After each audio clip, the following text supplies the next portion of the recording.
What's going on, everybody? Hello, hello, hello.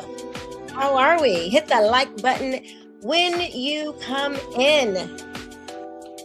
Go ahead and hit that like button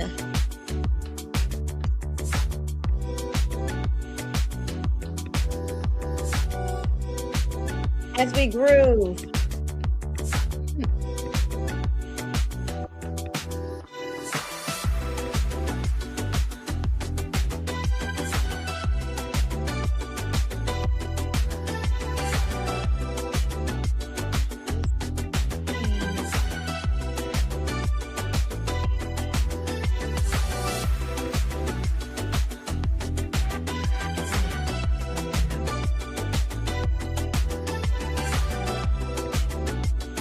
All right, let's see.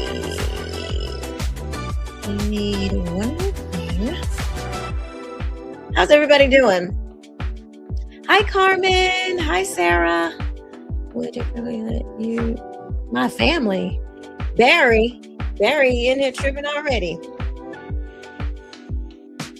Jeez. All right, let me get the link. Here is the link to debate.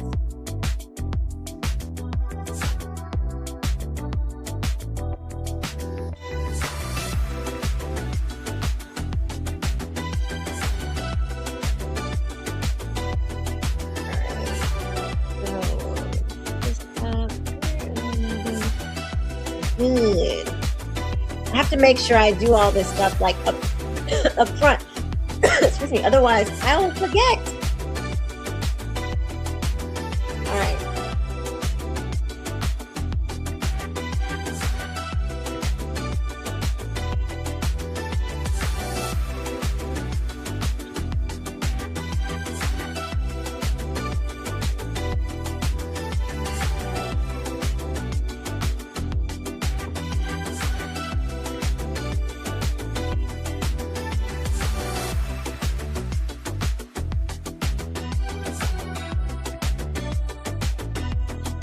Let me just get this pinned up here. 1 second, pause.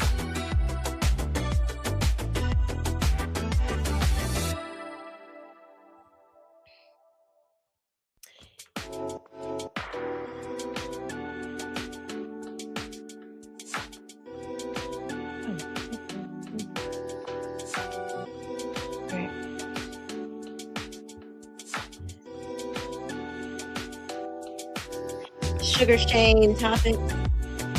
Hello, hello, hello.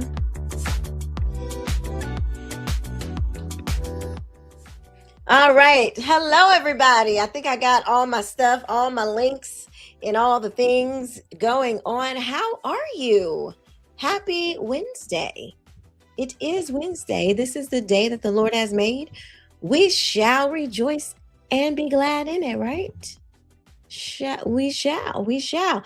So my husband was like, I'm feeling like some steak, and I will oblige. I shall oblige.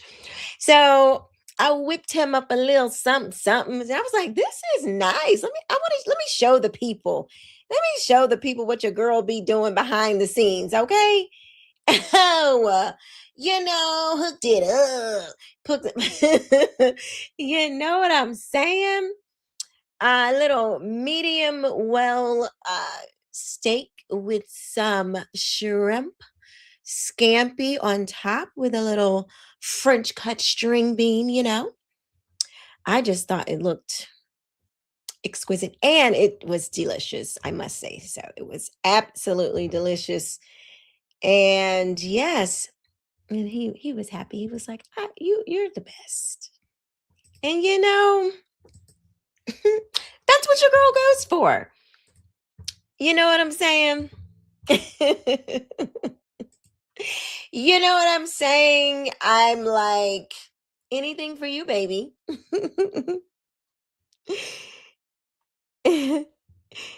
Redeemed in Jesus Christ. That is real meat, right? This isn't a trick, is it? It is definitely real meat. That is a cow. Well, it's the left. It's what's left of that cow. Oh gosh.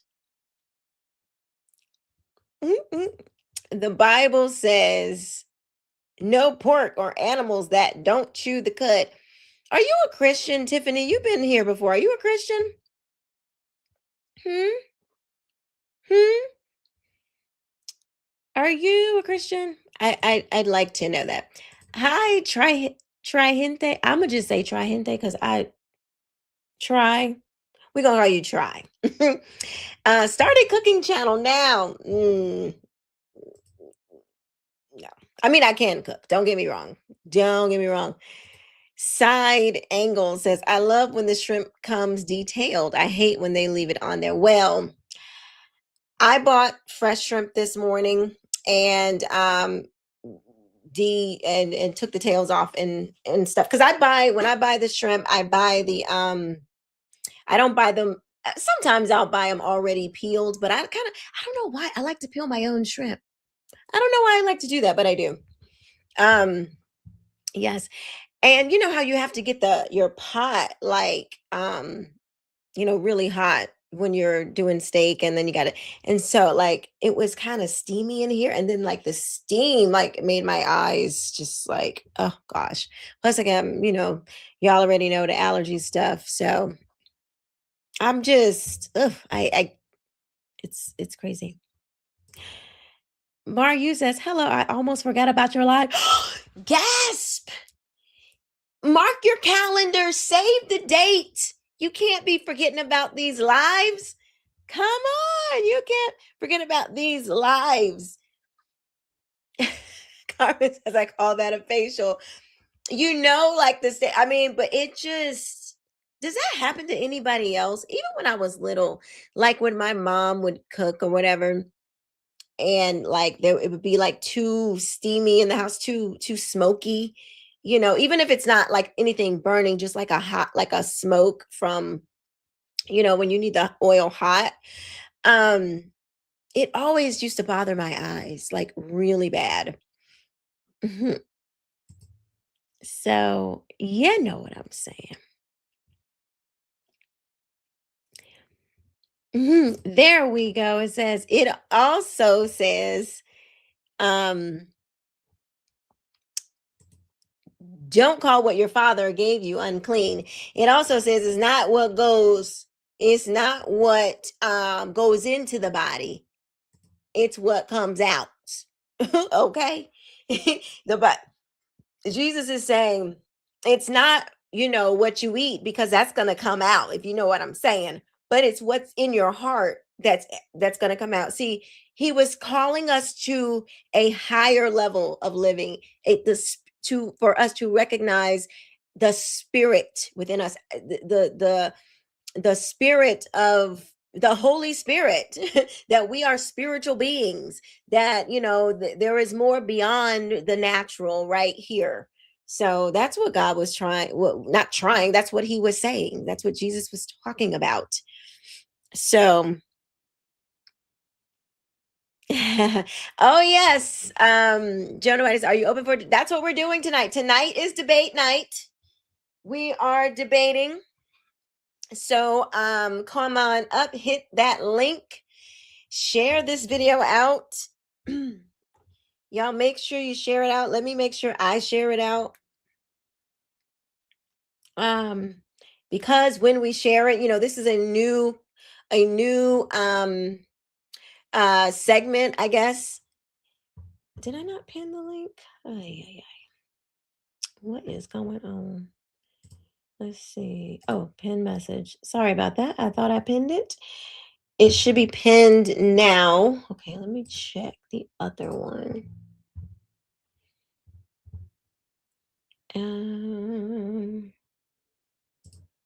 Okay, they're pinned. I thought I did that. Good gracious.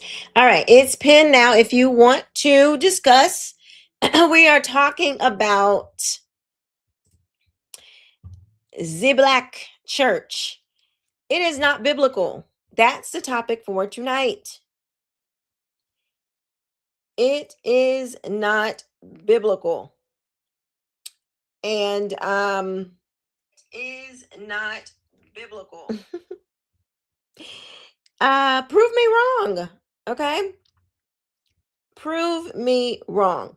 So if you guys could also put some gold hearts in the chat for your girl, I would love that. Please do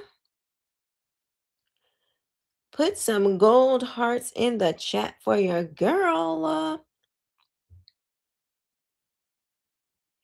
All right, y'all are not hitting. Okay, come on, hit the like button. Hit the like button, everybody. Let's see. Prove me wrong.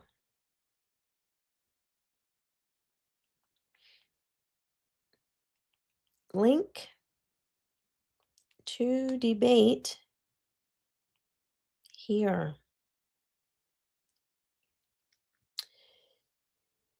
Oh goodness. I am not like um side angle says it's really not. I remember the day I stopped going. Um why'd you stop going? Like you stopped going to church as a whole? Did you stop completely and totally?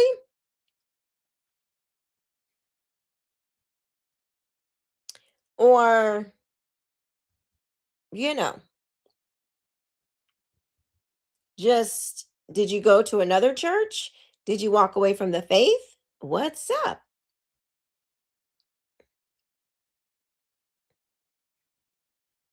What's up? Okay, that one, and then this one.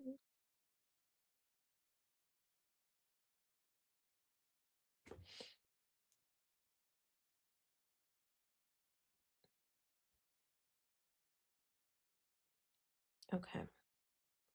All right. I think we're good. I think we're good. Let's see. Yeah, so click the link. That's what we're discussing tonight. Um, I have a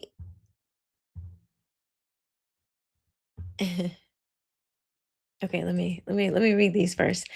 I saw the janitor flip the breaker and turn the AC off outside. Everyone was hot using the popsicle stick fans.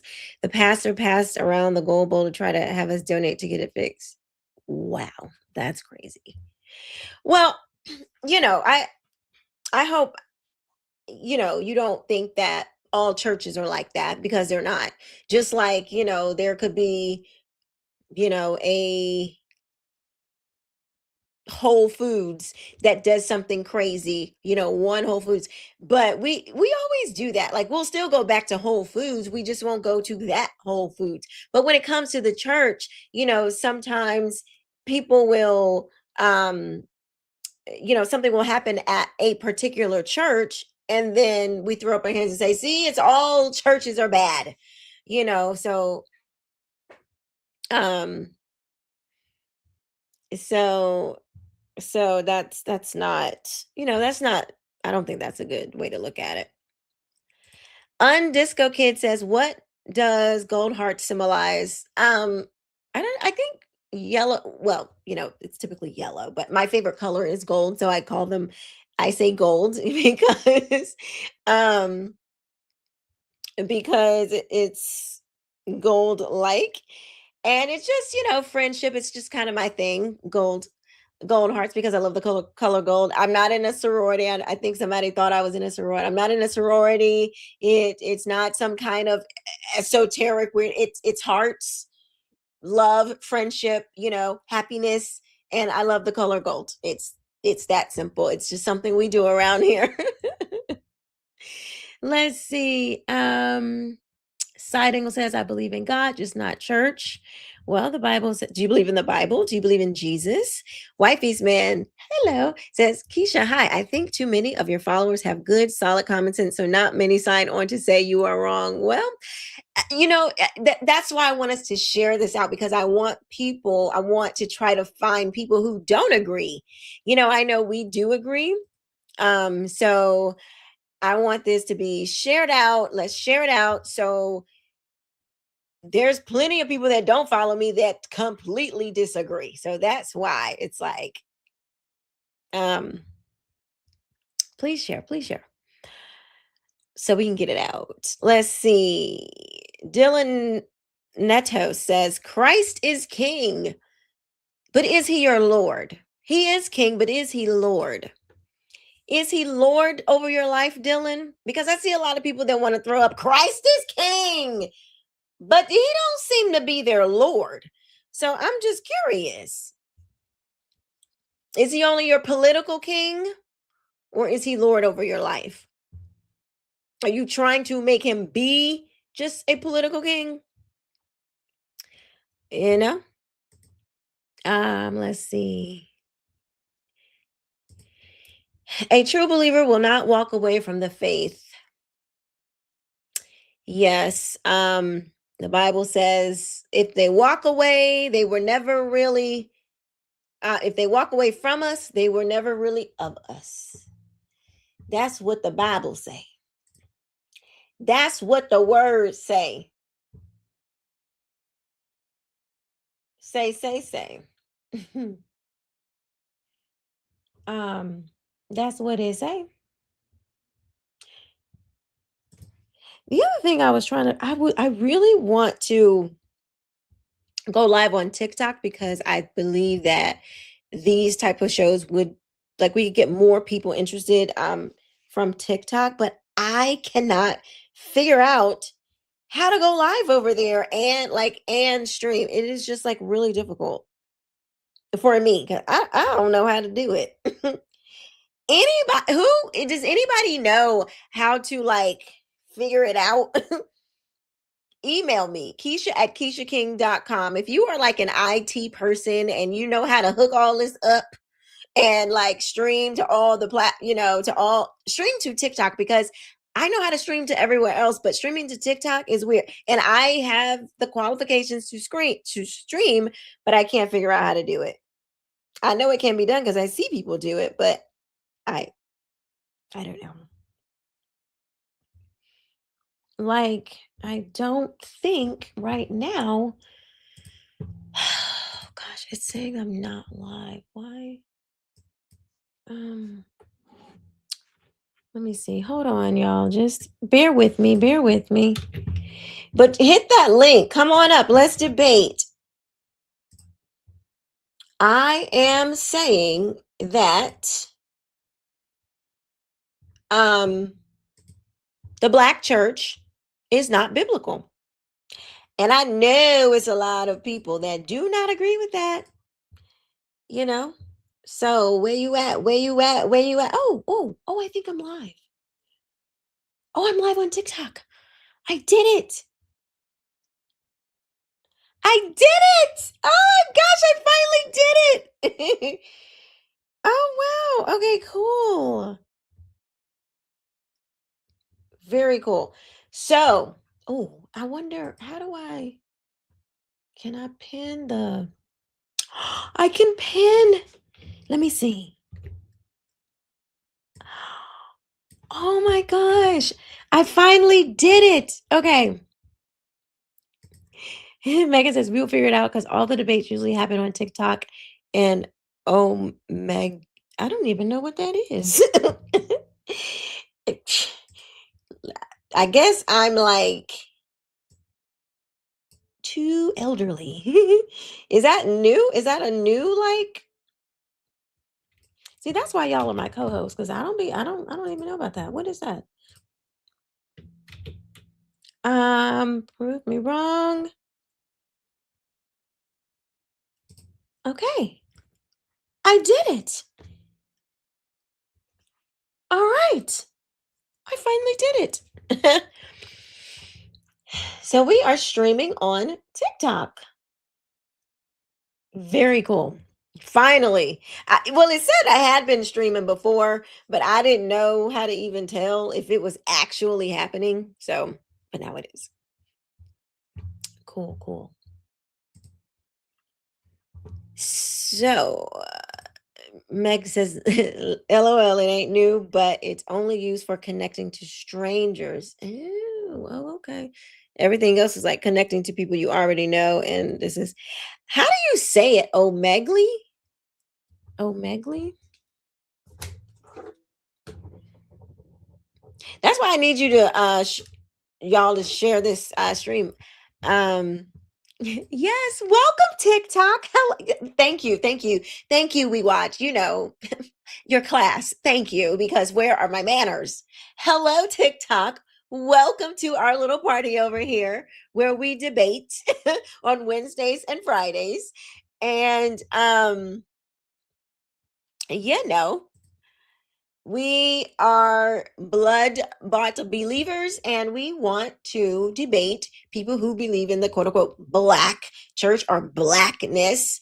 We do not believe, I do not believe, I will speak for myself, I do not believe that that is biblical. So please come up and debate. Let's do it. Thank you, We Watch. You're classy, darling. You're classy. Okay. Somebody said, okay, Duke minus the Crusade. Your Erica Kirk skit was crazy. Where did you get that outfit? In my closet. It was like, it wasn't really all that deep. It was just, I found a hat that said freedom. I had a black leather, well, it's not real leather, it's like a faux leather jacket, but it's a nice jacket. And I just had on some black jeans. That's it. But when I first saw the the her what she her post, I felt like people totally missed what she was saying. And then she just looked like, it looked like it reminded me of the throwback of Rhythm Nation. And I just wanted to support her, because I felt like everybody had been dumping on her. And I'm just sick of it. It's just so disgusting. It's like, bleh, so gross.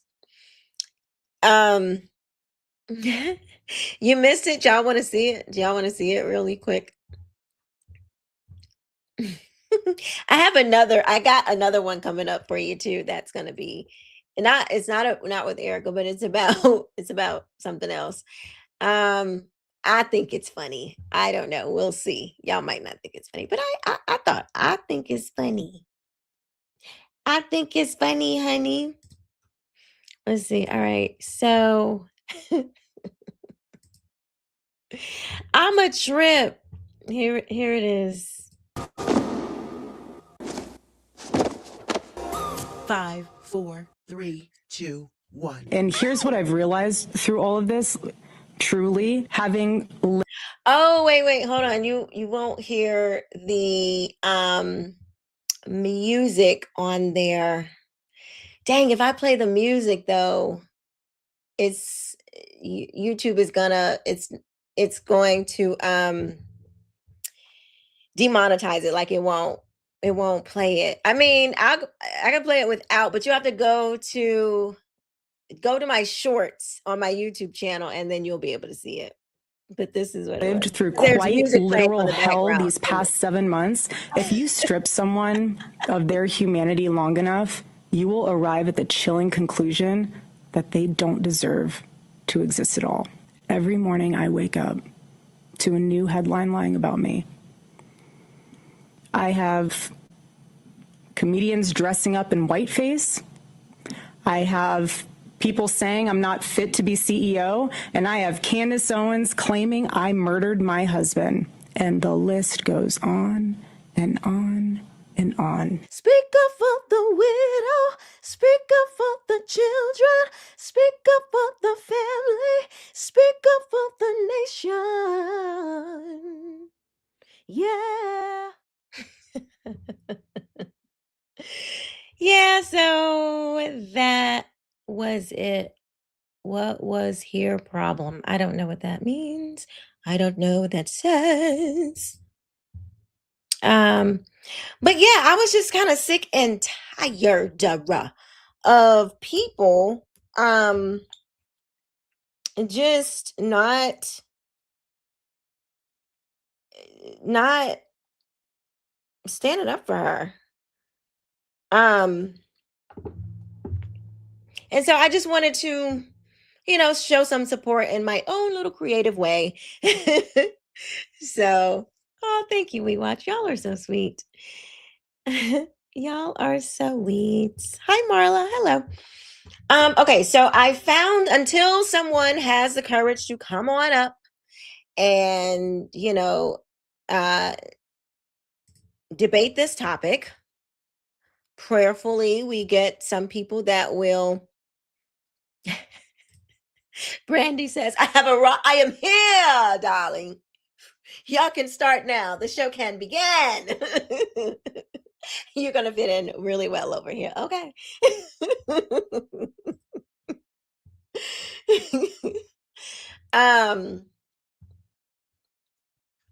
I was what was I doing? I was just reading about the social gospel, and I came across, I watched a video about the social gospel. Brandy says, "Thank you, Keisha. LOL. You are so welcome. I love it. I'm not, I like a little dramatic. Everybody don't like it. I remember like when I was in high school. Um, I've always had a flair for the dramatics because at my core, I'm an artist, singer, songwriter. I'm an entertainer, darling. So, I've always been a little extra. And it ain't fun. Everybody don't like that. Some people think you do, when you do stuff like that you're like serious. They don't know that you're just, kikiing, as the young people say. And so, it's not for everyone, but it's for me.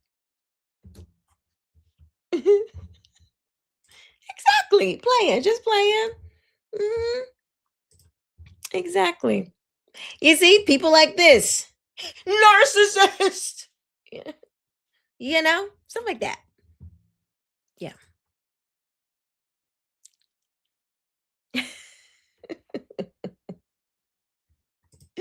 I love it, Keisha. And exactly.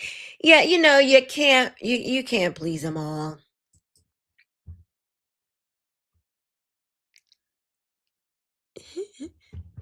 So I want to show you guys what I found, just so we get serious. I found this lady who was talking about the social gospel, and she was running down how the social gospel began, because the social gospel comes before Black liberation theology. And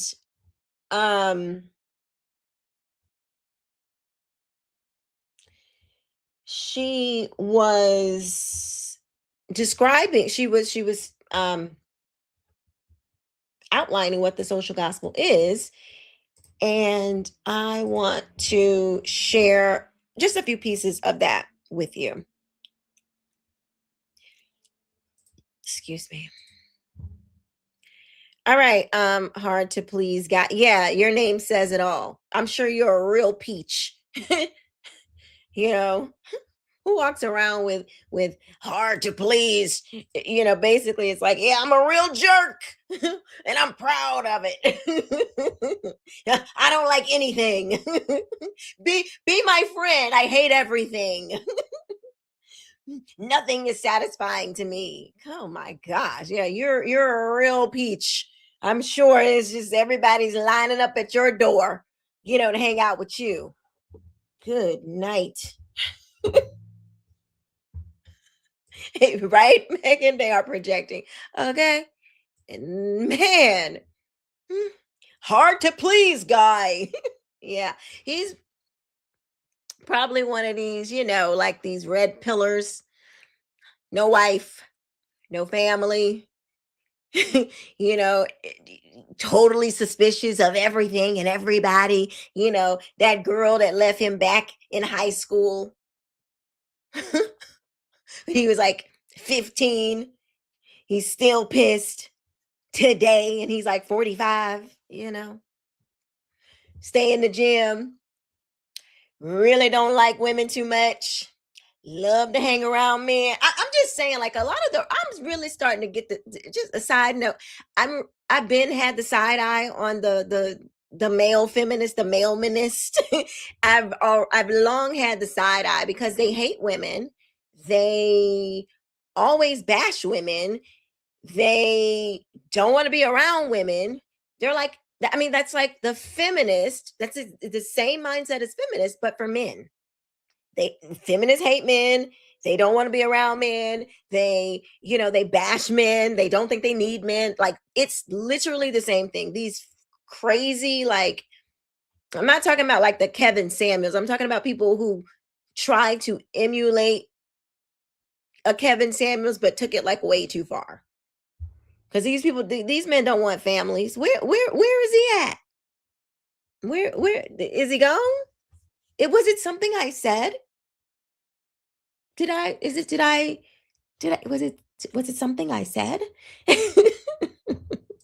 Is that what it's called? Misandrous? I'm not sure. I think there is actually I remember tweeting about it, posting on X about it like a little bit ago. But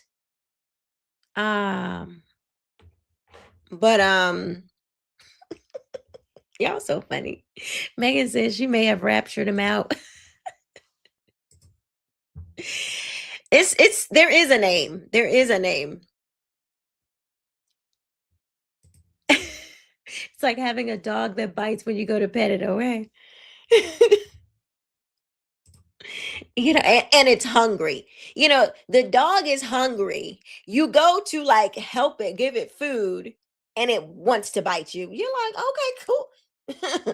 I ain't got to help you. Hi, Jake.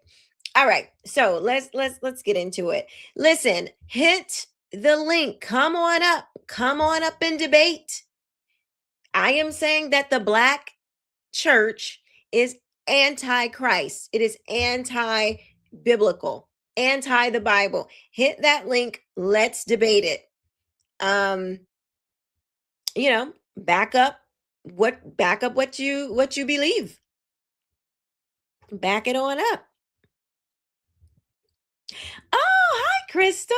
Hi. Hey, girl. Hey. Hello. Yes. Come on up and debate. Let's see. But I came across this video and I wanted to share it with you guys. Let's take a listen. Lately, people have been interested in the social gospel, partly because it's been referred to in U.S. political discussions. I happen to have researched the social gospel quite a bit and have even used copies floating around. So, a general concept of the social gospel, and on the other, a specific historical phenomenon from around 100 years ago that has been widely recognized as the social gospel movement. They are closely related, and it's very easy to get them all mixed up. Both are important because they've impacted many, many lives, including probably yours and mine. First, the more general concept, which basically has to do with applying the gospel of Jesus Christ to social relationships, hence social gospel. The general concept of the social gospel comes directly from the teachings of Jesus Christ, especially Jesus' admonition to his followers to love your neighbor as yourself. Sounds easy enough, right? Sometimes.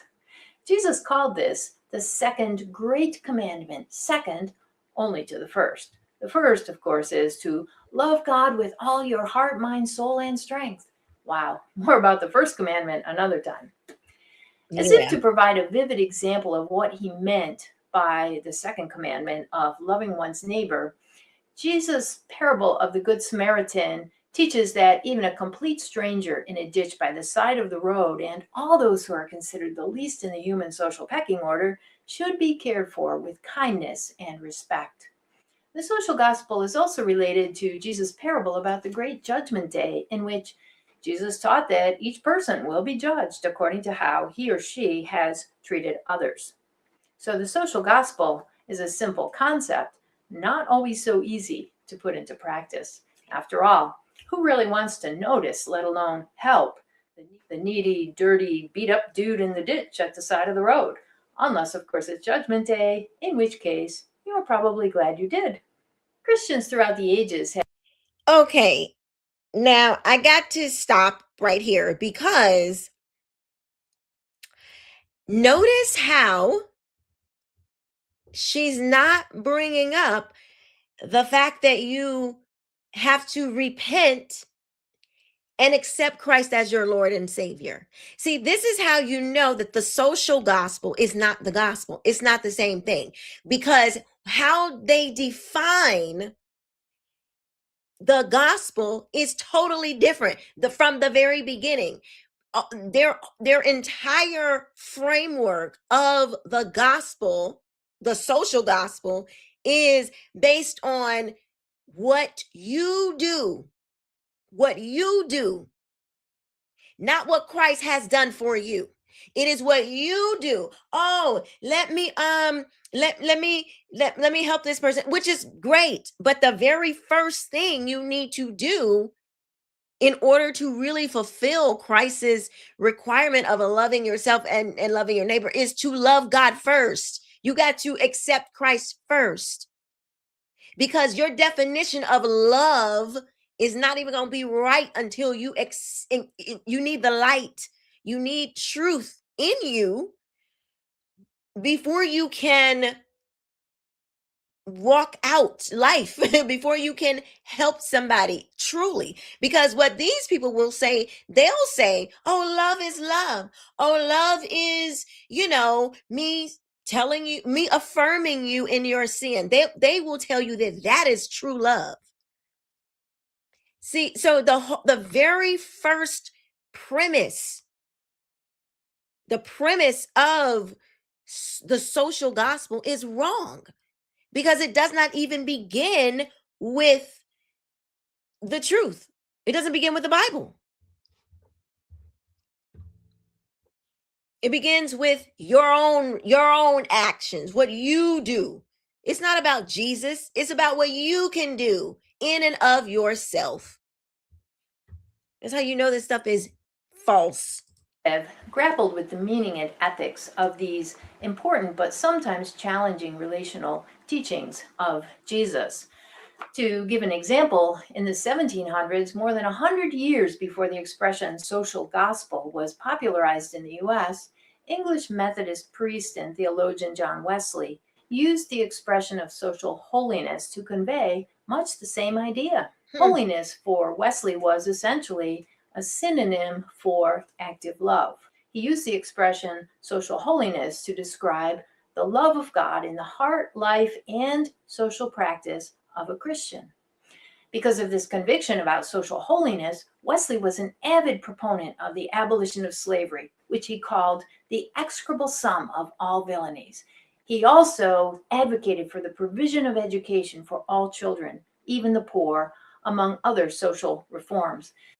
This sounds so good, but it's wicked. It's like, oh, look, they're going to help. Look, they want to, advocate for everybody to get educated. Yeah, but they want everybody to get educated from the government. They don't want you to educate your children. They don't want we, the people, to educate your own children. They want to educate your children with their information. That's what they mean by we're going to educate. Yeah, of course you want to educate everybody, because you want to indoctrinate them into your social gospel, your enlightenment, your postmodernism. That's what they want to enlighten you to. That's what they want to teach you and your children.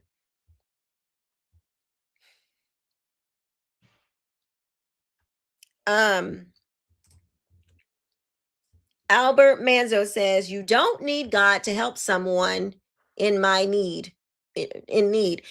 Okay. But see, you can only, without God, without the true and living God, you can only help them temporarily.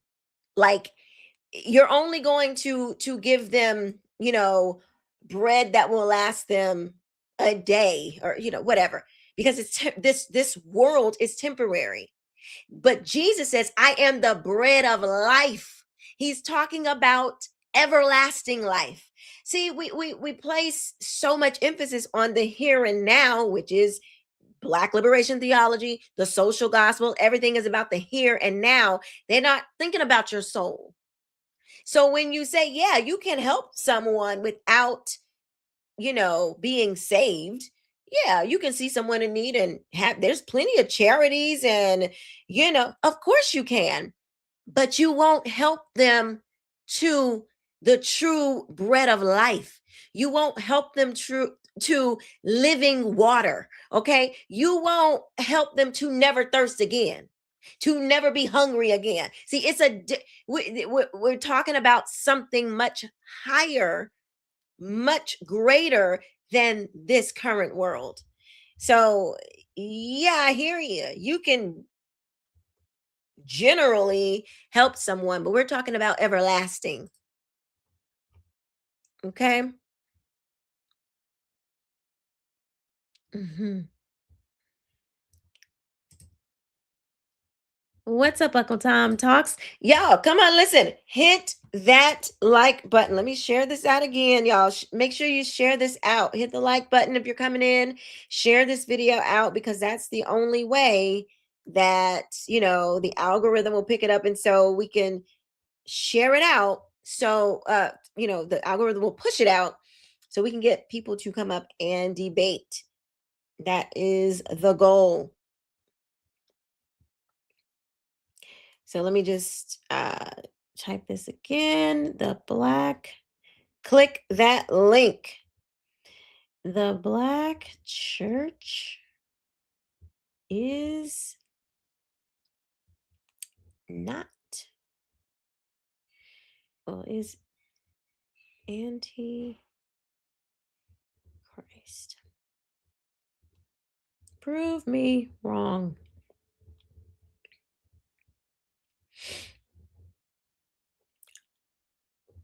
But make sure you hit that like button on your way in. Please, please, please.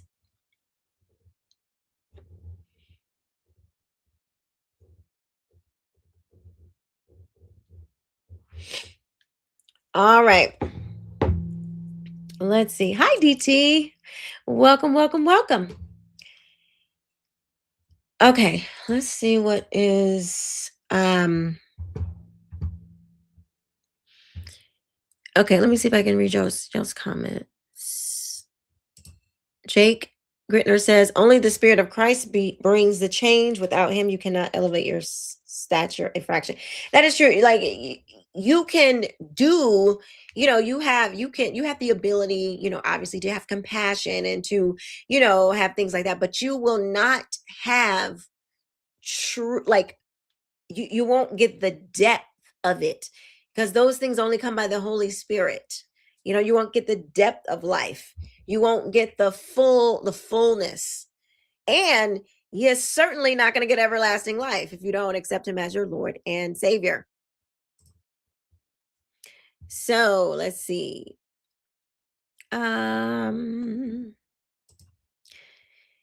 Yes, please hit that like button as soon as you walk through the door. Subscribe and share the video more and consider becoming a channel member. I don't even know. Just don't even ask. Oh my gosh, my nose is so stuffy. Let's see. So Megan says, just a word of advice. A lot of creators will stream on Omegle. I don't even know if I'm saying that right. And TikTok, and then upload those videos to other platforms because they have to be edited. There isn't the same kind of filters as YouTube. Oh, you know what? I wonder if I'm like, because you can't say certain things over there on the TikTok. TikTok, you don't stop.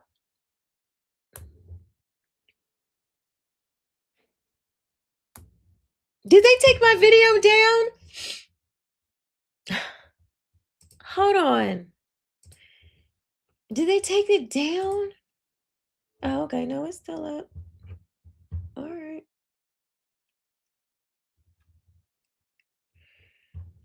let's see. How come I can't see it? What happened?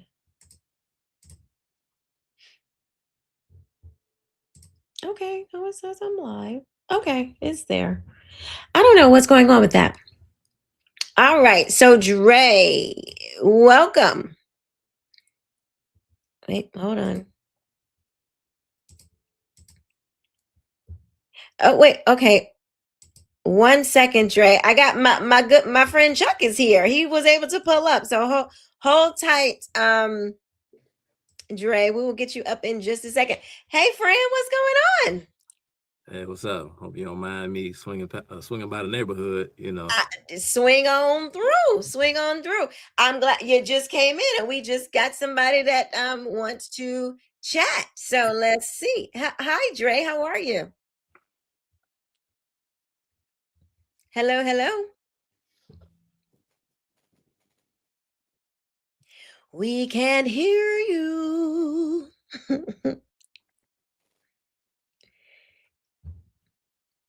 Come on, Dre.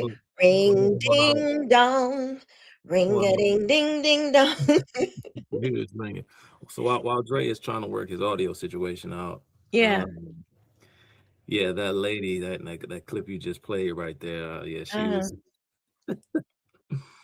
Yeah, she's totally running a cover for the true agenda of the social gospel, which is really just a Marxist ploy to push leftist politics.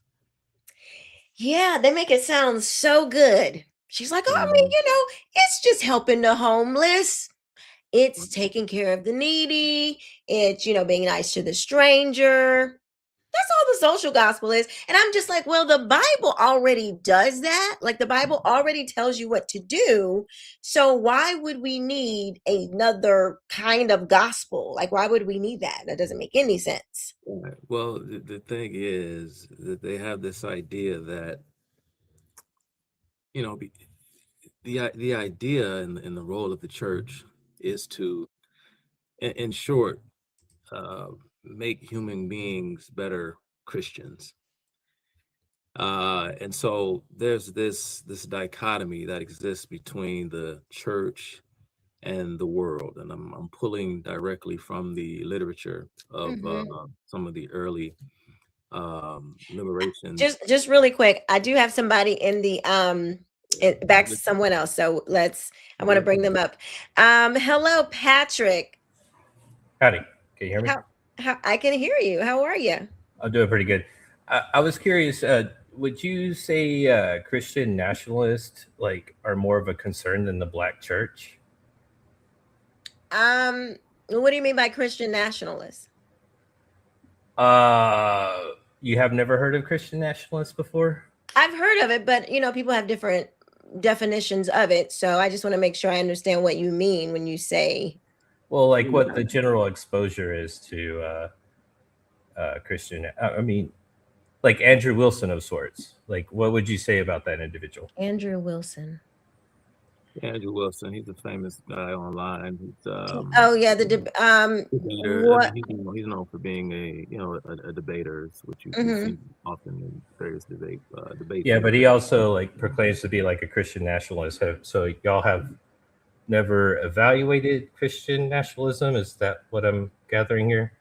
No, I have, and I have an opinion on it, but because it's a relatively new term in the zeitgeist, if you will, and so I have to say that they have some level of political power, more so than the Black church right now. Would you agree? Christian nationalism? Yeah, I mean, there's it's a pretty large tree with roots, and stuff going into the Trump administration.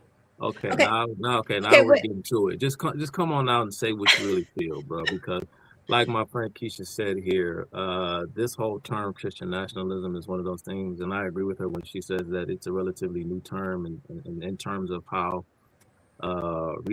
recently it has entered the political lexicon, and I don't think it's a term that has been quite well defined. To be honest with you, I think it is nothing more than a trumped up, pardon the expression, pardon the pun, not intentional, trumped up pejorative. Yeah, but Used there's to, like some level of influence from these folks, okay, right?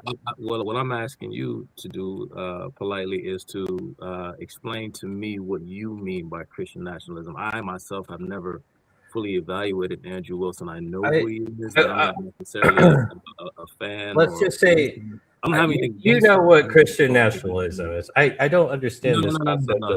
I don't. Here, let me say this, because this is what when I hear Christian nationalism, I think of someone who is in office that wants a Christian theocracy. You don't think that exists right now? No. Sir, do you think that Donald Trump is a Christian nationalist? He has prayer circles. Did Obama have prayer circles? Do you understand what a theocracy is? Are you saying we're a theocracy? No, I'm saying in order to be a Christian nationalist, we would have to have a theocracy. In what I understand Christian nationalism to be, we wouldn't have a constitution. It would just be the Bible. That's what it would be, the Bible. And then we would. I mean, I firmly believed in the separation of church and state for pretty much my entire life. That's not what, no. Okay, it would be like Sharia law for America. No, that's what I'm watching is what I thought was the teachings of Christ being weaponized. That's what I'm currently watching by the current administration. How so? On immigration? How so? What does that mean? On immigration? We could bust out the Bible and start reading, but Jesus is very specific on this matter. What does Jesus say about immigration? About strangers in your land? About strangers in your land? Yeah. So strangers in your land. So that somehow relates to the current political situation as far as illegal immigration. Well, I would have to, if this guy was talking about strangers in the land, and he's where do you live? Where do you live, sir? I'm in Texas. You're in Texas. Uh-huh. Okay. You're in Texas. Does anyone have the authority to just walk right through your front door? Can I come live with you? Me too. I want to come too. No, Keisha, let him answer. But hold on. I'm not proclaiming to be a Christian here. Okay, so you wouldn't have a problem if Trump didn't profess Christianity, which was going to be my next. I would agree with. Yeah, I would actually agree with that point right there. If like there was like a really definition of like, I'm doing this for my own self, right? That we're not involving Christ or any of his teachings. We're not having prayer circles. This is my agenda.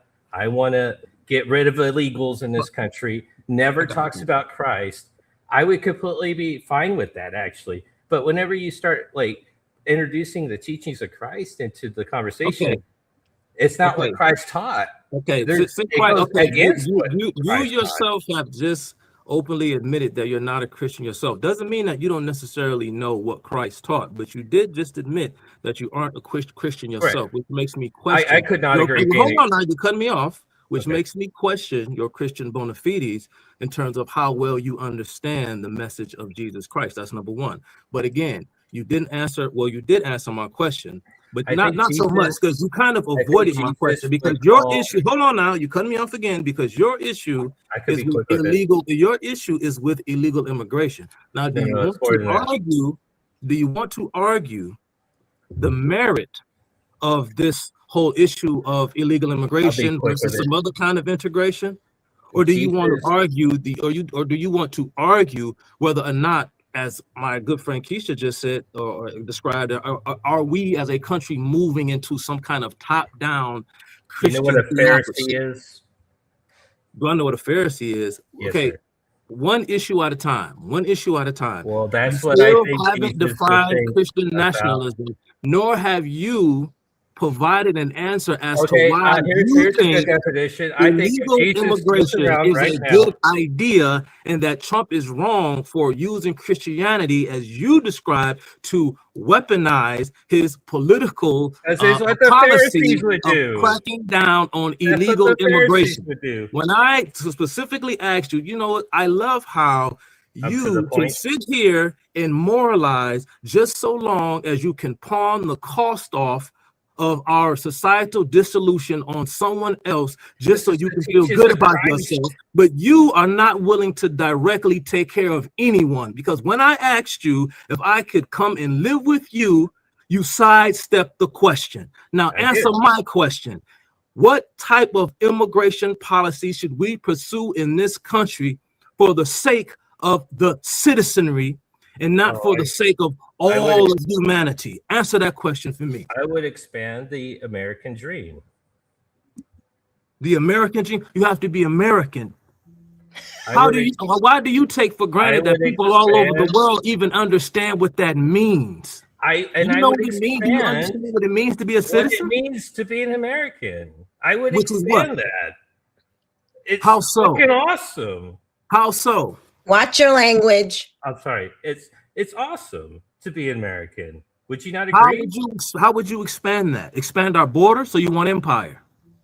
If it meant that people could have access to healthcare, water, food, What do you do for a living? I can't disclose that. Sorry. You can't disclose that. Are you a doctor? Are you a nurse? Are you a janitor that cleans a hospital? Do you paint the walls? What do you do in the healthcare or the medical services industry? Do you do anything in that particular profession? Yeah, that's why I can't disclose that. You can't disclose it. Do you work for free? No. Why not? Why not? Because what's the Joker saying? If you're good at something, never do it for free. Ain't that about it? If you're good for something, he says don't. He says you shouldn't do it for free. Mm-hmm. What did you just say about access to this and access to that? What if I can't afford you? What do you mean? You don't think that? Tell us what you do for a living. I asked you. I actually think that there could be levels of reform that could allow for this extension. I mean, in education, we're the greatest country in the world. I'm sorry. Let me tell you something. So hold on, Keisha. I got him. Let me tell you something, sir. With a mindset like yours, we won't be for very long. How? I'll tell you that right now. Because I want to help people. Because I want to expand the American dream to the other countries, so they don't immigrate here. Okay. That sounds like a pretty good idea, right? Angelina Jolie. How many third world children have you adopted?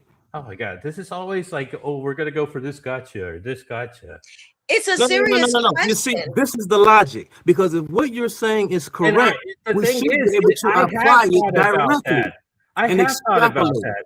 I have my own situation I'm dealing with, but I have thought about so does everybody else. So does everybody else. We like so why does your psychological and moral gratification has to fall on my shoulders? You don't know my situation either. Dude, y'all are professing to be Christians, right? Yes. So I'm just testing your Christianity here, right? Then you don't understand Christianity, because if you think that it is, yes, we should help people. We do help people. Christians are the most generous people in this country, are Christians. It is the Christians that give the most. So let's just put that fact out there. The other thing is, it sounds like you want something for other people that you won't even demand for yourself. Like, we should open up the country for others to just come in. I'm not saying open the country. You said immigration. What? You mentioned immigration. Yeah. The teachers of Christ would teach y'all to be kind to strangers. We can be kind without letting them in our borders without Jesus didn't make a distinction like that. Sorry, there's no distinction like that in the Bible. There's no y'all reach on other distinctions in the Bible Christ never talked about. He talked so God. Yeah, I mean, I could switch the gear really quick, and we can talk about greed. Do we want to talk about greed? Because Christ talked a lot about greed. And yet here y'all are. You're gonna get muted if you don't. All right. Okay, listen. Does God not? Let me ask this: does God not say that there are requirements, boundaries, borders in order for you to get into heaven? Are there boundaries that you have to abide by? It's interesting you mentioned that, because Jesus Christ is pretty particular on the going to eternal hell or eternal fire with the strangers in the land quote. So, I mean, we can read the Bible. Can we read the Bible? Let me ask I'd the like to question see a again, because Christian you're not read this to me answering. You're not directly. answering the question, Patrick. Okay. Can, in the Bible, are there parameters to get into heaven? Yeah, sure. Exactly. That is a border. So don't try to say the Bible doesn't talk about borders and immigration when God is talking about being kind to the stranger. Do what? We're going to talk about. Can you guys read Matthew 25:31 through 46? It's always the Matthew 25. It's always do you not understand? I don't understand how you guys don't understand it. You're not listening, okay. So you're not trying to learn anything. If you really want to learn something, you're not a Christian. I'd like to read the Bible with y'all. No, you don't. You don't want to read the Bible. So you want why don't you guys want to read this Bible verse? God. Let him. No, Keisha.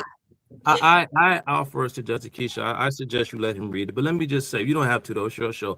Let me just say this. I just want to point out your blatant hypocrisy before you read the scripture, because you accuse Donald Trump or whomever else of weaponizing Christianity because you disagree with his politics. But it is you, sir, that is weaponizing Christianity. It is you who is exploiting the Bible to push a political agenda. And it is particularly shameful, given the fact that you are someone who just sat up here and admitted that you aren't a Christian, but yet is trying to throw it back in our faces as if we're the ones that aren't living up to something that you don't even believe in. I don't have prayers. You're doing exactly what every other leftist does. All those words. You're taking a dumbed down, apologetic, and taking bland platitudes like kindness and strangers and this and that to promote an open border agenda because you're a leftist. Why don't you just admit it? Because you're the same person who to say the things that you just said, but won't take into account certain factors or questions like whether or not Islam and Christianity can coexist. And if the third world were to bring Islam into the United States wholesale, then what kind of America would we be then? Because the United States wasn't founded upon the principles of Muhammad, sir. Look, man, I just hope you get to say that all to Jesus. Go ahead, Keisha. All right, so have a good night. You can have fun. If you want to let him read the scripture, you can. That's on you. You the host. No, goodbye. That's foolishness. All right, Drizzy Dre, what's up? It's the DRE. We can't hear you. Hello. All right, Dre is still not ready. All right, Mo, I see you. Give me 1 second. I just want to say thank you to Crystal Beyond Labels for the $5 super chat. Just, hey sis, Black church is 100% antichrist. Jesus is looking at all these people like, what? Exactly, Crystal. So good to see you. Thank you so much. Let's see. Paul. Hey, Paul. Paul says non-Christian liberals shut up about the Bible, please. Okay. We talking about somebody weaponizing something, please. Man. We the main one doing it. Exactly. That's the left. It wasn't for double standards, they wouldn't have none. I wanted to read. I saw Megan's comment. This was a good one. I should have started when I saw it. Let's see. I want to read this. Let's see. Anthony, hello. It says liberals are idiots. He can't answer the question, so now he's hiding behind religion and morality, per usual. But that's what Keisha. That's what the social gospel. That's what all that stuff is about. I know. Because instead of the church making individuals better Christians so that they can go out into the world with hopes of transforming it incrementally, they want to encourage individuals to take their Christian ethic in order to try and massively push a kind of agenda within the political sphere that they can then coerce Christians or non-Christians alike to do things, whether it be against their conscience, for the sake of creating a more equitable society, because that's what they claim Jesus preached. That's what they claim Jesus would have wanted. You might as well come out and just say that, you know, if Jesus Christ were alive, he'd have been a Marxist, or he'd have been a socialist. This is what the liberation theologians teach. This is what they believe, and you know, more into their literature and quote some of them to prove that. But I won't do it at the moment. No, I mean, it's true. It's true. That is exactly right. They weaponize the Bible. But I just wanted to read this because this is good. God gave his chosen people borders for their land, and there is borders and a gate to heaven. Sure is. And there's guards at the gate. And yeah, you talked about Christian nationalism. This is what I hear when I hear the term nationalism. First of all, from a political standpoint, the term nationalism and progressivism, I'm gonna give you guys a quick history lesson, would have probably been considered synonymous at the early part of the 20th century, because you had early progressives that were pushing for a more, what they called then, a unitarian society, to try to uproot the rights of the states, to push a progressive agenda. And this was spearheaded by the great Theodore Roosevelt, one of the 4 presidents on our Mount Rushmore in the 1910s, after he left office, and founded a political party that became known as the Bull Moose Party after his namesake, his nicknamesake. And Teddy Roosevelt, Theodore Roosevelt. And if you want to know more about Theodore Roosevelt's brand of progressivism, I suggest everyone go and read his 1910 speech called The New Nationalism. This was in 1910, The New Nationalism, because he wanted to kind of, derail our whole Republican system of government. I mean, it had been under constant attack since the Civil War period, but he really wanted to push it even further, because progressivism was the new hot thing in academia and in politics. And so again, it conflicts with the idea that we have of the states sort of granting the authority to the federal government, and insofar that the federal government assumes rights and responsibilities not originally allocated to it, then the states can take action over federal government that has gone astray. And so that has been the constant battle since the founding of our country, the kind of government that we would have on a federal level versus the authority and versus the primacy of the states. And so when he's talking about Christian nationalism, it is exactly what you're talking about, Keisha. He's talking about this kind of, you have this Christian a leader atop, and beneath you have these superficial states that all cater to or kowtow to the will of the national, so to speak, the national consensus, which in our current case, given our demographics, would simply be California and I don't know, the state of New York, for example. So that's what it all boils down to. So again, he doesn't even know what that means. No.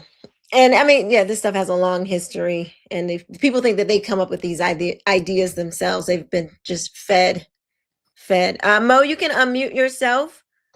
And welcome. Hello. Hi, Mo. Okay, I'm good. Miss Keisha, so wait. Hold on. Are you a Christian? Yes, Are you a Christian? Yes, ma'am. Yes, ma'am. We talked last week. You probably don't remember. I don't think you remember. Okay, you're a Christian and you believe the Bible. Yes, ma'am. All right. What's your... Okay, so when we talked last week, I went back and I listened. My mic was bad. Like, you was like, I was talking loud. It was coming in real bad. And like, I noticed I didn't get to speak that much, but I'm like, she probably just wanted to get me out because my mic was real bad and I was coming in loud. So does it sound good now? It's much better. Okay, yes, ma'am. So just a little background. I am a Bible believing Christian. I'm from the South. I'm from Texas. I'm a Black American in the sense that I do descend from American chattel slavery and whatnot. I have the history of, I guess, coming up in a quote unquote Black church environment. So I just wanted to get exactly what I mean, I don't know if the brother believe that, but just, your actual view on the title, it says the black church is anti-Christ. Is that what it said? Is anti-Christ, yes. Okay. What exactly do you mean by that? So I am saying that black is not your skin color. It is a political voting block. Basically, it's a political term. It does not mean your melanin levels that you have in your body. It's a consciousness. These are their words. The people who believe in blackness, they believe that it is a consciousness. It's a way to think. It's an awakening that you come to. And politically, particularly politically, a political awakening that you come to, and you spend your life fighting, being an activist for the oppressed, for the so-called minorities in your society, to tear down the current structure in order to put your viewpoint, your political ideas, to replace the current system with your political ideas. This is the idea around blackness and the social gospel, so black liberation theology. Gotcha. Okay. And yeah, we touched on a little bit of this last week. And I felt like we kind of got to a point to where I had explained where, like, there is a certain level of political ideology that comes with being Black American. But as I explained last week, and I also want to get the brother, what's your name, brother? Just so I don't keep. Oh, you Chuck. Man. Yeah, you call me Chuck, man. Chuck, okay. Yeah, because I had explained that last week. I just want to get your opinion on it. Because the fact that the fact that Black Americans have so much political ideology or political rhetoric or politicalness, whatever you want to call it, around being Black goes back to the fact that Black people in America have always had political problems. Like, there was never a time in this country, I guess, unless you just want to say after the civil rights movement, if certain people feel like the civil rights movement just cured everything. But even if that's the case, even if we've been perfect since the civil rights movement, still it's a fact of history that most of our history in this country, being Black politically, legally, was always a problem. You couldn't go somewhere because you was Black. You couldn't vote because you was Black. You couldn't sleep with, date, marry. It was a lot of stuff you couldn't do because of your Blackness. And when they were doing that, they weren't the white power structure. When they were placing Blackness on us, whether they were calling us Blacks, Negroes, the N-word, colored, whatever. When they were doing that, they weren't doing it because we had a political ideology. Like, for most of that time, we were slaves. Like, you couldn't vote, you didn't have no politics, but you were still Black and you were still oppressed because you were Black, not because you had a political ideology. So I think being Black is a social construct in the sense of race is technically a social construct. Ethnicity is true, but race is a social construct. But social construct, money is a social construct, but you ain't gonna tell that to your rent lady, you're gonna pay the rent. You know what I'm saying?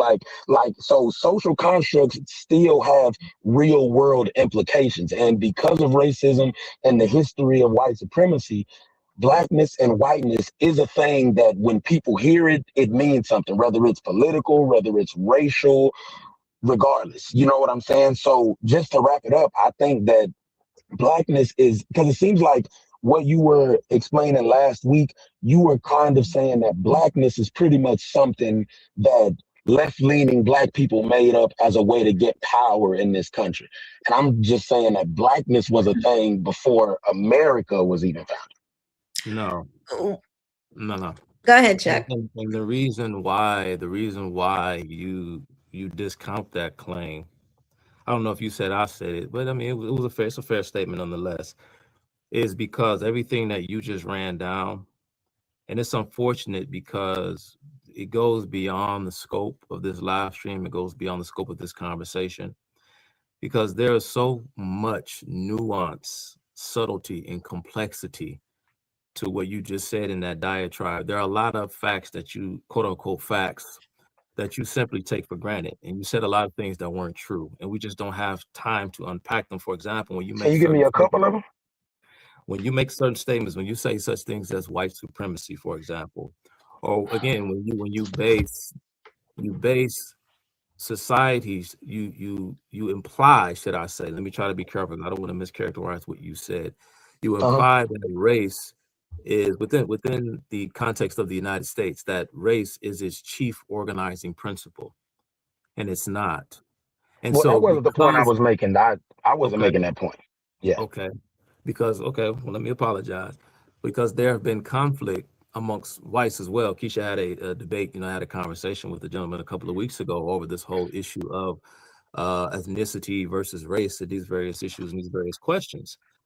But because the left views the history of mankind sort of reaches its some kind of point of fulfillment, that the story of man is the story of conflict between classes. Now the problem is that there is some truth to that, but it's a lot more complicated than that. And when you think that your identity, hence your quote unquote, this is not a term you use, but I'm going back to the ways in which those who coin these concepts that we're jousting with tonight, like blackness or black liberation or black theology or black power and these kinds of things, or going back to how they frame these points of view and these ideologies. So it may not pertain to you exactly. So let me just put that purpose out there right now. But just for the sake of time, can we kind of touch down on exactly, what I actually, like the points I was actually making? Yeah, when you say because that, I'm not a liberal and I'm not a leftist, so I don't want to even be in the same category with them, because I it's a lot of stuff they talk about I don't believe. So I definitely don't want to, get lumped over there. But it's funny, if I just may really quick, you might not be a leftist, vote for leftist, but what you're espousing is leftism. I was gonna say, the very idea that you think that your skin, that you essentially, what it boils down to is that you believe that because you are Black and that Black people in this country there's a history of Black people going through slavery and hard times in this country, you believe that past is brought forward today, and you are still, fighting the oppressive system because you're Black. Like because you're Black, you've taken on the weight of oppression and can't vote and all of these ideas. Now I would say that's kind of unfair because I never said that though. Like just by the way, like it could also be that, and it could also be that there are certain Black Americans who go right into the quote unquote Black liberation struggle because they are Black, or they feel the white man doesn't like them because they're a Black. But there's also room for me to feel this way based off studying history and current events and how the world. Why would you feel this way if you never went through it? You said that you studied history, so now you feel this way? That doesn't even make sense. No. I said history and I said current events as well. I said history and I said current events as well. And history, regardless. See, that's the thing I don't like, is like, for some reason, Black Americans are the only people in this country, if we're going to keep it in the context of America, we're the only people in this country whose history has nothing to do with anything. And like we're the only ones that have to forget our history. But every white American, or every American in general, just hold on, every year we celebrate the 4th of July. And that's a symbol of American, bravery and fighting against tyrannical government and this and this and that. And like that means something. Every victory that America has went through in its past means something, and it permeates, and it's actually a part of our identity as current Americans. We've never had to fight a foreign, oppressive, tyrannical, monarchical government like our founding fathers did. But we hold those same values of that. But if it's something bad, that part of our history doesn't come into our modern day identity at all. Everything that's good about the hundreds of years of this country, it leads up to today and who we are. We can talk about Franklin, Benjamin Franklin, and Thomas Jefferson, and our founding fathers, and what that means to us. But if we talk about the fact that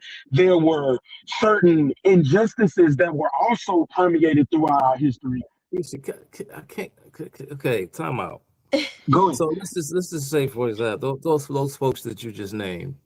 So do you take inspiration from any of them? Is there anything that you can learn from those men?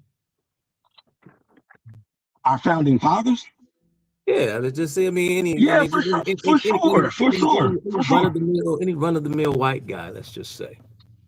Yeah, for sure. Right. What you, because you talk about your heritage, your tradition, your history, which I can guarantee if we were to just pick I don't know, any particular topic, which I don't want to get too off topic, but that's the thing. I don't think you have a firm grasp of history, and to the extent that you do, I don't know.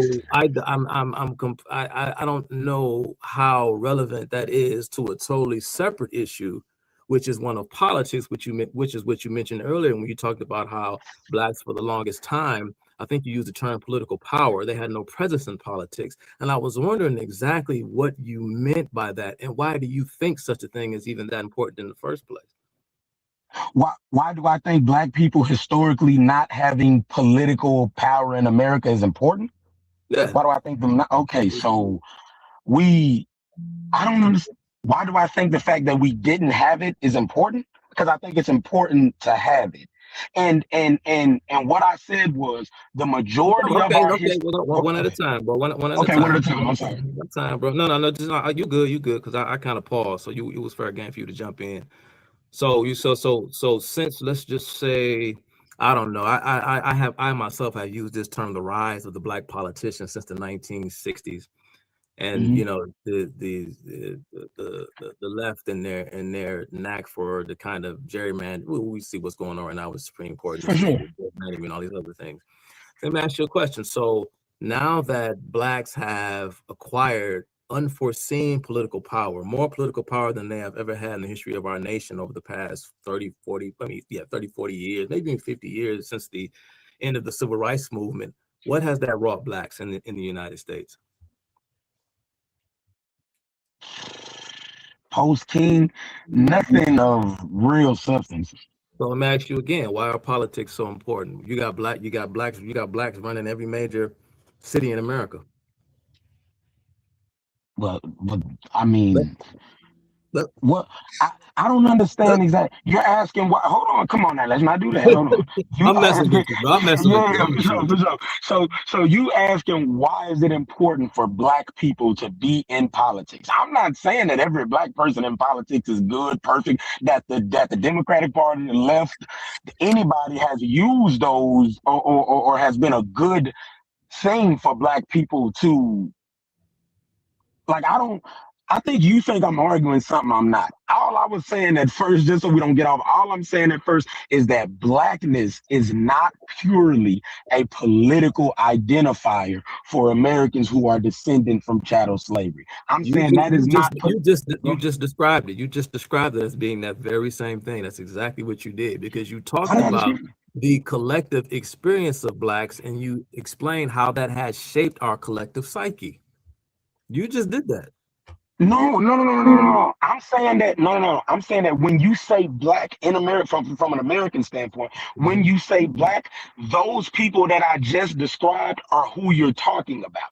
So if you say Black, no one thinks you're talking about Mexicans. No, so I was identifying that particular set of people. But you can be identified as a Black person and think exactly like you two, or you can be identified as a Black person and think exactly like Don Lemon. You and Don Lemon are equally as Black, but y'all have two different political views. But y'all both put Black on the job application. Both of y'all IDs say Black. So, but they would never describe us as Black.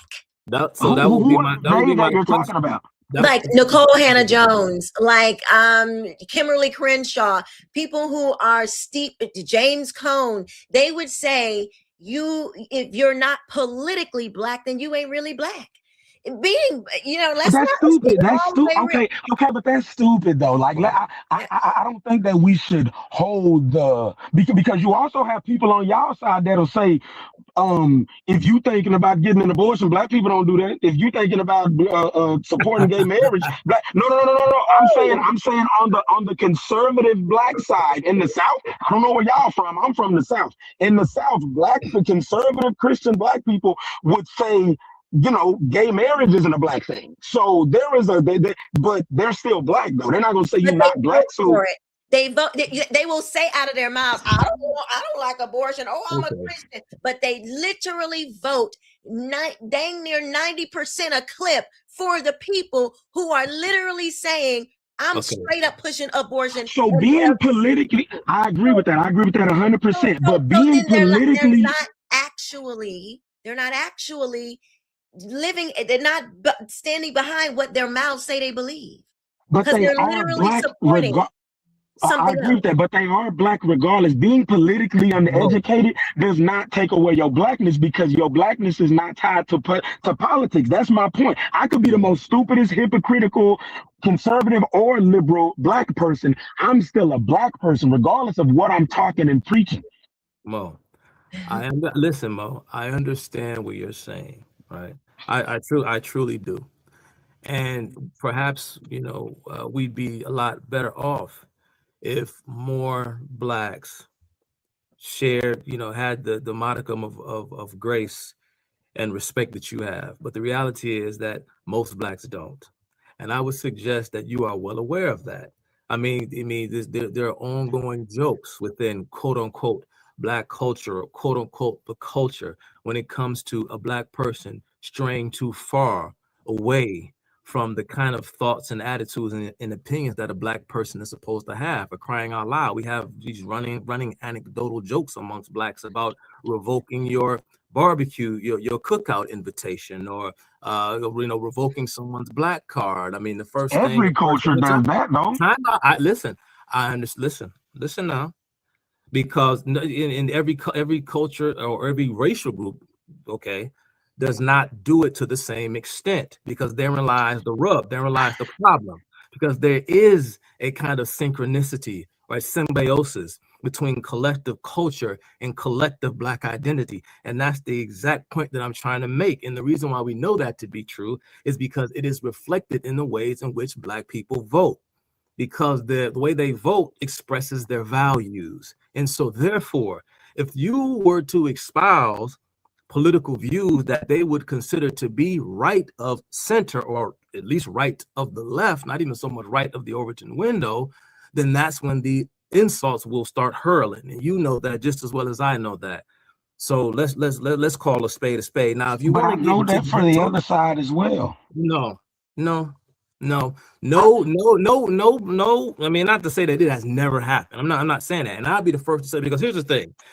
We have to get to what you are saying versus what I'm saying, and versus what the ideologues who promoted these ideas as concepts are saying about the ideas that they themselves have fomented. The issue is, and where the disconnect is happening between the two of us and you, is that I do not think you are all that familiar with the literature as it pertains to this concept of race Marxism. I don't think, I mean, maybe you have, and maybe I'm wrong, and maybe I'm assuming, and we say about people who make assumptions, but we're talking past each other, because you're talking as though you are representative of something significant, and you're not. Okay, and that's the problem. What I'm doing.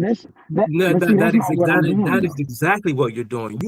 I will say that there is no serious, significant contingent of blacks with conservative views out there who will look at a black person who pushes and is in line with every left-wing agenda and would call them a sellout to their race or non-black for being on the political left. I don't know if there's any sizable or significant number of black folks that are out here doing that.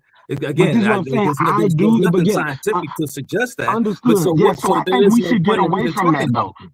That's what I'm saying. I think we should get away because we all could put out our anecdotal. I don't know many black people that do that. So but I'm saying you brought that up though. Like I came in, like you saying that what I'm saying has no basis, or I'm possibly not as educated in history as I should be. That could be true, even though I am very well versed, especially in American Black history. I am well versed in that. But if you feel that way, but you haven't used a single historical point to disprove it. You've come in with the anecdotal black people say you a sellout. That's not what we're talking about. Black people, could this possibly be it? Could it be that black people hold conservative views, but the right Republicans, whatever you want to say, aren't? No, most of them do not, because most black people are ungodly. Now, most people on the planet is ungodly. You can't say that. You can say that about any culture. That's what I'm saying. Why you're putting broad things on black people? I could say what I could say. I could say a lot of things about a lot of cultures, but we ain't talking about that tonight. The topic of the conversation is the black church is antithetical to Christian orthodoxy. The black church is antichrist. This is the topic of Keisha's show. So we ain't talking about nothing else. Okay, that's fine. Okay, we can talk about that. That's fine. If you want to make that, I would go ahead, because I don't. So let me just jump. I'm sorry. Let me just jump. So Mo, what is your biggest contention with what I'm saying? Just a one, two sentence. Okay, so you're saying. I mean, you're saying that the black church is anti-Christian because they identify as black. I don't think identify. Hold on, wait. That's what she said to me last week, and she had the same header. So if that's not true, then I'll do. But I've watched a few of her lives, and that's usually what she meant when she said it. She felt like identifying yourself as black is anti-Christian because we're all human. I'm saying that if that's her thing, that's not anti-Christian, because everyone does that. I think I understand what you're saying. First of all, what I'm saying is that when you say black church, that's why I always put it in quotations, because it is a specific thing. It's not like, oh, this is a church that happens to have a majority high level melanated group of people. I'm saying black to mean a political ideology. That's what I'm saying that's why the black church is anti-Bible.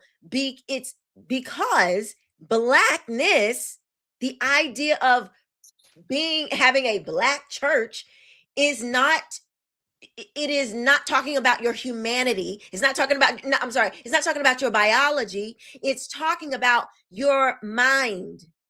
Okay.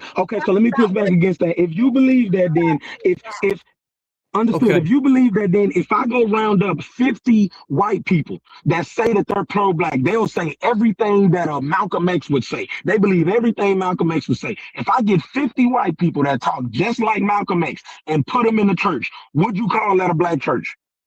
If there's not a single melanated person in it, but they all believe in pro-black points, you still would not call that a black church. You may call it a leftist church. You may call it a Marxist church, a communist church. You would never call it a black church, and they believe everything pro-black that the Black Panthers believe. Okay, cool. I wouldn't call it a black church. They wouldn't identify themselves as a black church. They would call themselves a progressive church. That's what that is. Okay, but so what? That's anti-Bible too. That's fine, but Bible too. That's fine, but I'm saying that's proven that the reason you call hold on, bro. Just give me 1 second, because I'm trying to speak to exactly what she was saying. And that's proven. That's proven to the point that the reason, if they all thought like that and they were black, you would call it, or I would call it, or anybody would call it a black church. The melanin in the biology is the reason. Because why won't you just say that that's a progressive church to black people? They don't identify themselves that way. Nobody would know what I'm talking about. Even though we identify ourselves as the black church because of the biology. They have the same exact beliefs. They believe the exact same thing. That's the Black church is progressive church. It is leftist church. It is an affirming church. It's the same thing, but because you don't wear progressivism. That's why Blackness is so diabolical, because you are physically, you have come into agreement with the thing that they have called you, because you're not actually Black. You're physically you're not the color Black. So it doesn't even physically, it doesn't even literally mean what we're saying. So they believe the same things. If you took the ideology from the quote unquote Black church and you went to James Tallarico's church, who's a progressive Christian, it would map it exactly onto each other, just like this. Because the social gospel, Black liberation theology, it comes from progressive, it comes from Marxism.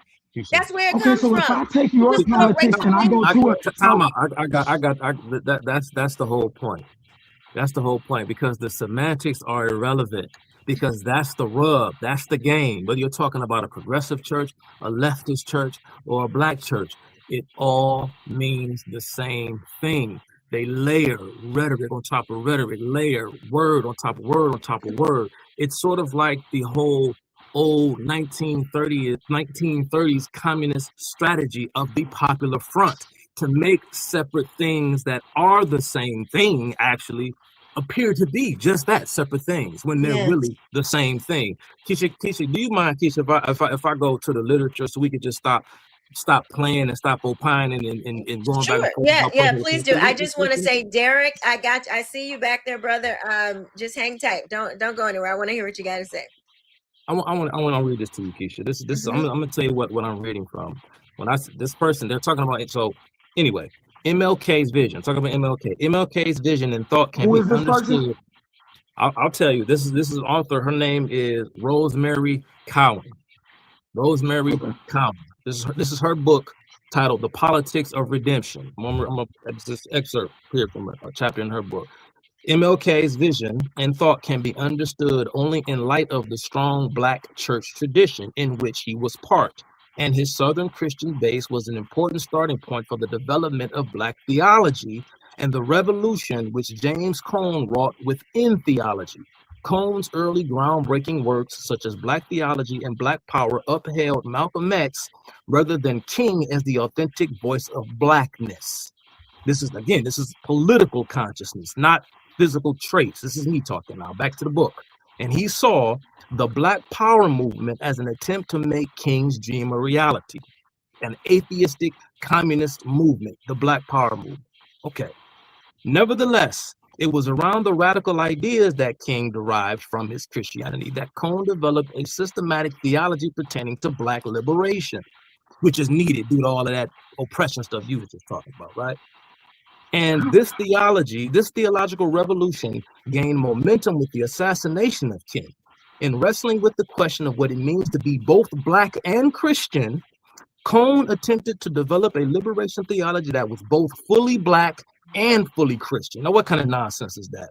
So while he defended historic Christianity from Black nationalist critiques, which rejected Christianity as the white man's religion, he also attacked the theological bankruptcy of white Christianity by placing an emphasis on the affirmation of Blackness as a gift of God.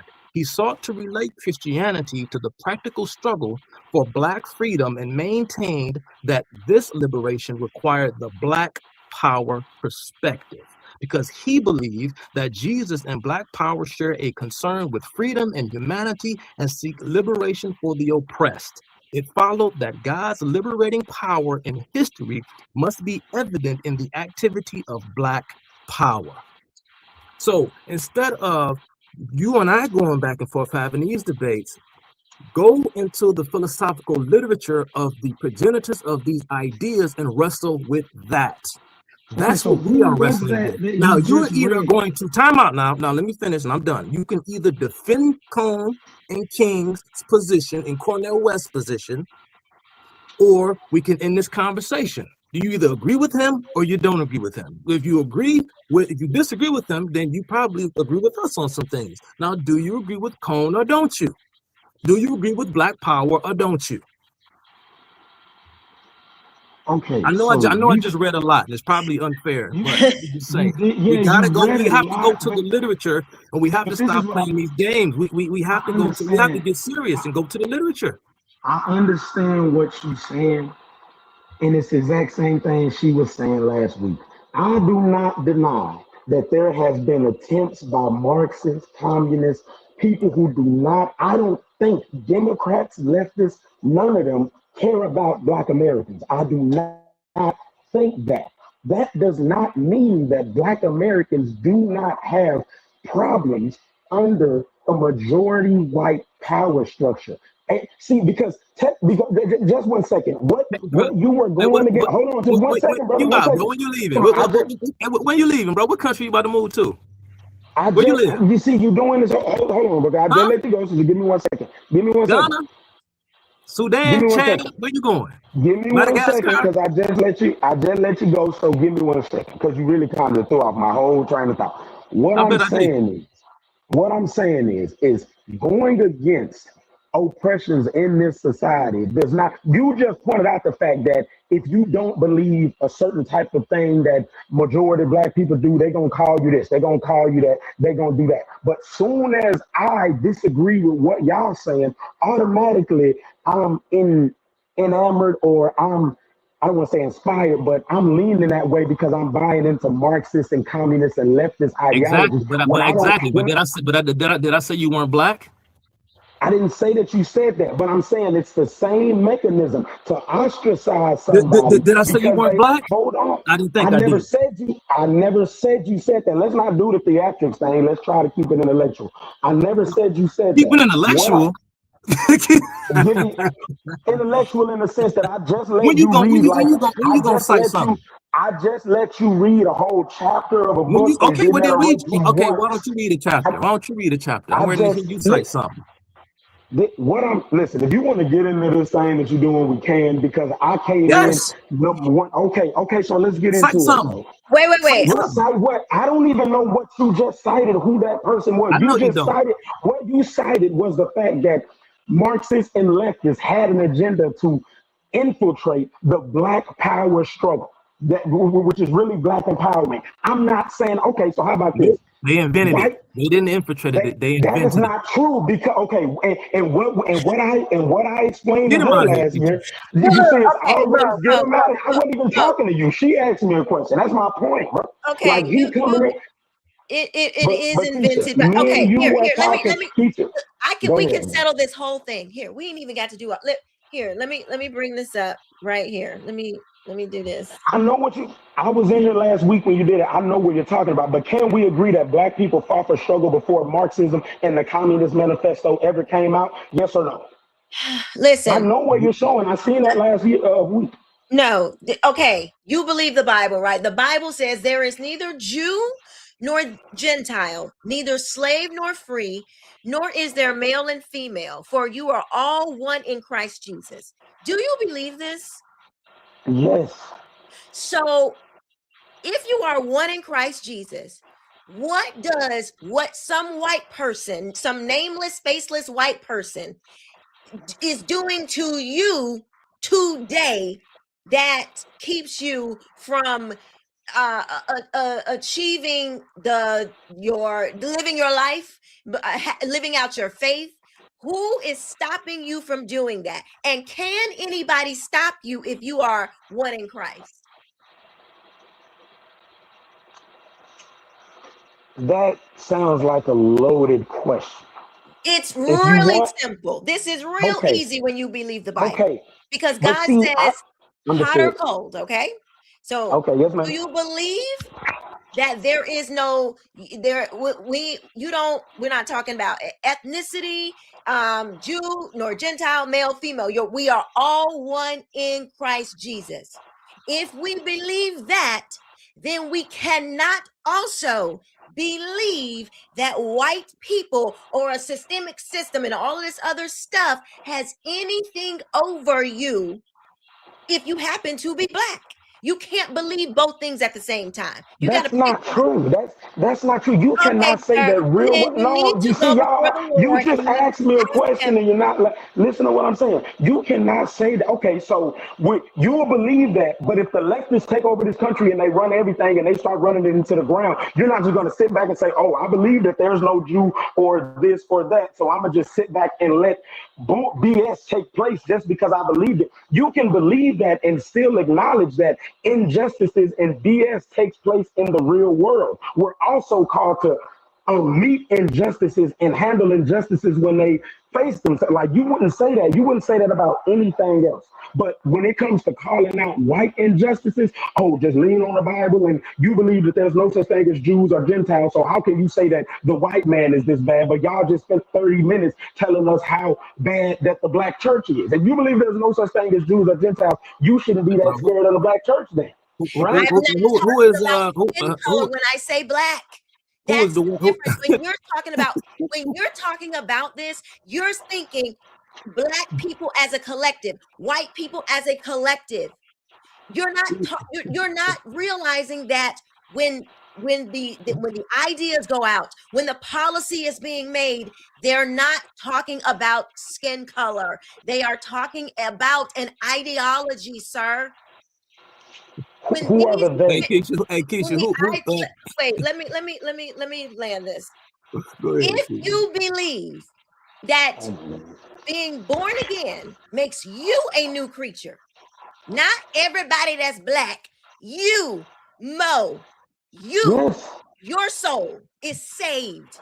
Yes, ma'am. How can you then turn around and say, "Oh, but I got this black skin. It's gonna hold me back"? You either believe what God has said or you don't. It's that simple. I should have switched. I just want to Keisha, who is Mo, I'm gonna bring you down for a little bit. You can say if you like, but just I want to get Derek up here, but hang tight. Who is the white man? Excuse me. The white man. That's why, you know what I'm saying. This is why it is easy, right? to flip it that way. You know what I'm saying? Because when you make these, grandiose proclamations, I mean, it's easy to turn blacks in the United States into a portion of the Soviet bloc. It's very easy to do that, and especially when you wear it every day. And they're like, "Ooh, see, it's one right there." Hi, Derek. How are you? Thanks for being patient. I'm doing fine. Can you hear me? We can hear you. Okay, so I'm just going to say I'm going to agree with you on this assessment. Are you a Christian? Let me ask you. Are you a Christian? I'm definitely a Christian. Okay, all right. Believer in Christ. So I'm just going to say this: if you hold to the fact that anything above Christ, you are not a Christian. So if you're a black church, you're putting the idea of blackness in front of Christ, you're not Christian. So that's the problem with the black church nowadays. There was a time for it when the whites back in the day had separated and pushed blacks to the side. It wouldn't let blacks be preachers and all that good stuff. But nowadays, we should be actually integrating these churches, and the church should reflect the area that you live in. If you live in an all black area, then the church should look black. If you live in an all white area, your church should look white. If you live in a mixed area, your church should be mixed. It should be a church, and it should be a community which should reflect the community that you sit in. I currently live in a suburban area of DC, so it's Frederick, Maryland area. I go to a church that was white, but I don't look at it as a white church. We look at it as well, I take this back. I say that back. The music, me and my wife is problematic. But it's not about whether you're black or white or we have Asians and everybody showing up at our church. We don't care. I mean, I'm an elder at the church, for goodness sake. So at the end of the day, it's about do you serve Christ, or do you believe in what the Bible says? And if you're not going by what the Bible says, or if you putting anything above the Bible, or looking at trying to read the Bible through the lens of your blackness or through American American patriotism or anything of that nature. All one in Christ. So, you know, you need to be looking at this thing from a scriptural perspective, biblical perspective. So let me ask you, did you always believe this? Did you always believe this? I guess I'll start there. So I'm gonna say this. So obviously I grew up in Hampton, Virginia. So, you know, obviously I went to black church with went to HBCU. But when God called me, specifically God called me to go to seminary, I said, I'm not going to the Howard Cemetery. I'm going to go to a seminary that actually teaches the gospel, right? So I went to an actual seminary instead of looking at and then went to actual church. I didn't want to go to a black church necessarily because the black churches I saw wasn't biblically based. For example, but where did you get this? Was this taught to you? Did you discover this one? Was it revealed to you by the Holy Spirit? Like, how did you?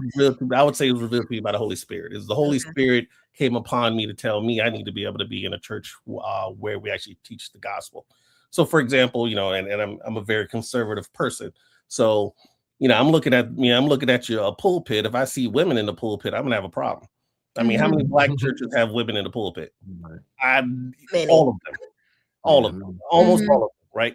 Because they don't take the Bible seriously. So if you don't take the Bible seriously, I don't want to talk to you. I mean, so you need to be able to, if you're taking the Bible seriously, you would not be sitting here talking about, oh, you know, woe is us back in the day, blah, blah, blah. Yes, all people have had issues back in the day. All ethnicities had issues back in the day. All human beings. Ain't none of us escaping this with no problems. No. So we have to be able to say, you know what, that was back in the day. The Lord bless me. I mean, my mom grew up when during time of segregation, and there were parts of Hampton, Virginia she couldn't go to. But that was the way it was back then. I didn't have that problem. You know, it was the opposite. When I was in school, we used to beat up white people all the time. So, I mean, at the end of the day, I mean, that's the way it was. So we now in a different era. So yeah. Go ahead, brother. Nah, just before Keisha chimed in, I just came to bless the show for a little bit. Keisha, I'm just want to get you out. Okay. Yeah, got to get up early. Hopefully, I'll be able to stay until the end next time. But I was able to feast a little bit tonight. Yeah, it was glad. I'm glad you came back, friend. I'm glad you came back. If Dre is still watching, you know, we get a little animated, a little excited. You know, that's what Mo. Mo. So, you know, nothing personal, bro. You know, you seem like you're a good dude. You know, much love and respect. It's nothing personal. Just want to put that on the record. And yeah, just, you know, my last remarks, and thank you, Barry, for your commentary. That was very edifying, and I agree with you 100%. And like Keisha is constantly beating this drum. She's trying to say that, and I've said it before on the show, Keisha, that there is nothing necessarily wrong with, I mean, you know, we use language to, you know, describe the, you know, world around us, so that way we to communicate, for the sake of communication and enculturation and all the various things. And so there's nothing wrong with the word or the term Black in and of itself, especially if you're just merely describing the demographics of a church as far as the, you know, majority of its parishioners and whatnot. That's not what we're talking about. We're talking about the concept of Black or Blackness as a derivative that became popular within the realm of politics and activism by the late 1960s, when the popular refrain switched from Negro to Black. It marked a shift in attitude amongst most Blacks at that time, as by that time, most Blacks had been completely captivated by the thoughts and the rhetoric and the ideas of radicals. And so this is what we're talking about. And the guy Mo who just left, he's spouting off all his historical things. And yes, like we just talked about, every group is going to have problems. Every individual is going to have problems. I mean, Europe in and of itself, when you think about, Keisha, what sparked colonial expansion by the late 1400s is that, I mean, Europe had been, first of all, Europe had been under, a large swath of Europe had been under Islamic domination for years, okay? And Europe in and of itself had been racked with so many internal wars and conflicts that it was on the verge of virtual suicide until the late, 1400s. And Europe was able to turn itself around and became the greatest civilization in human history.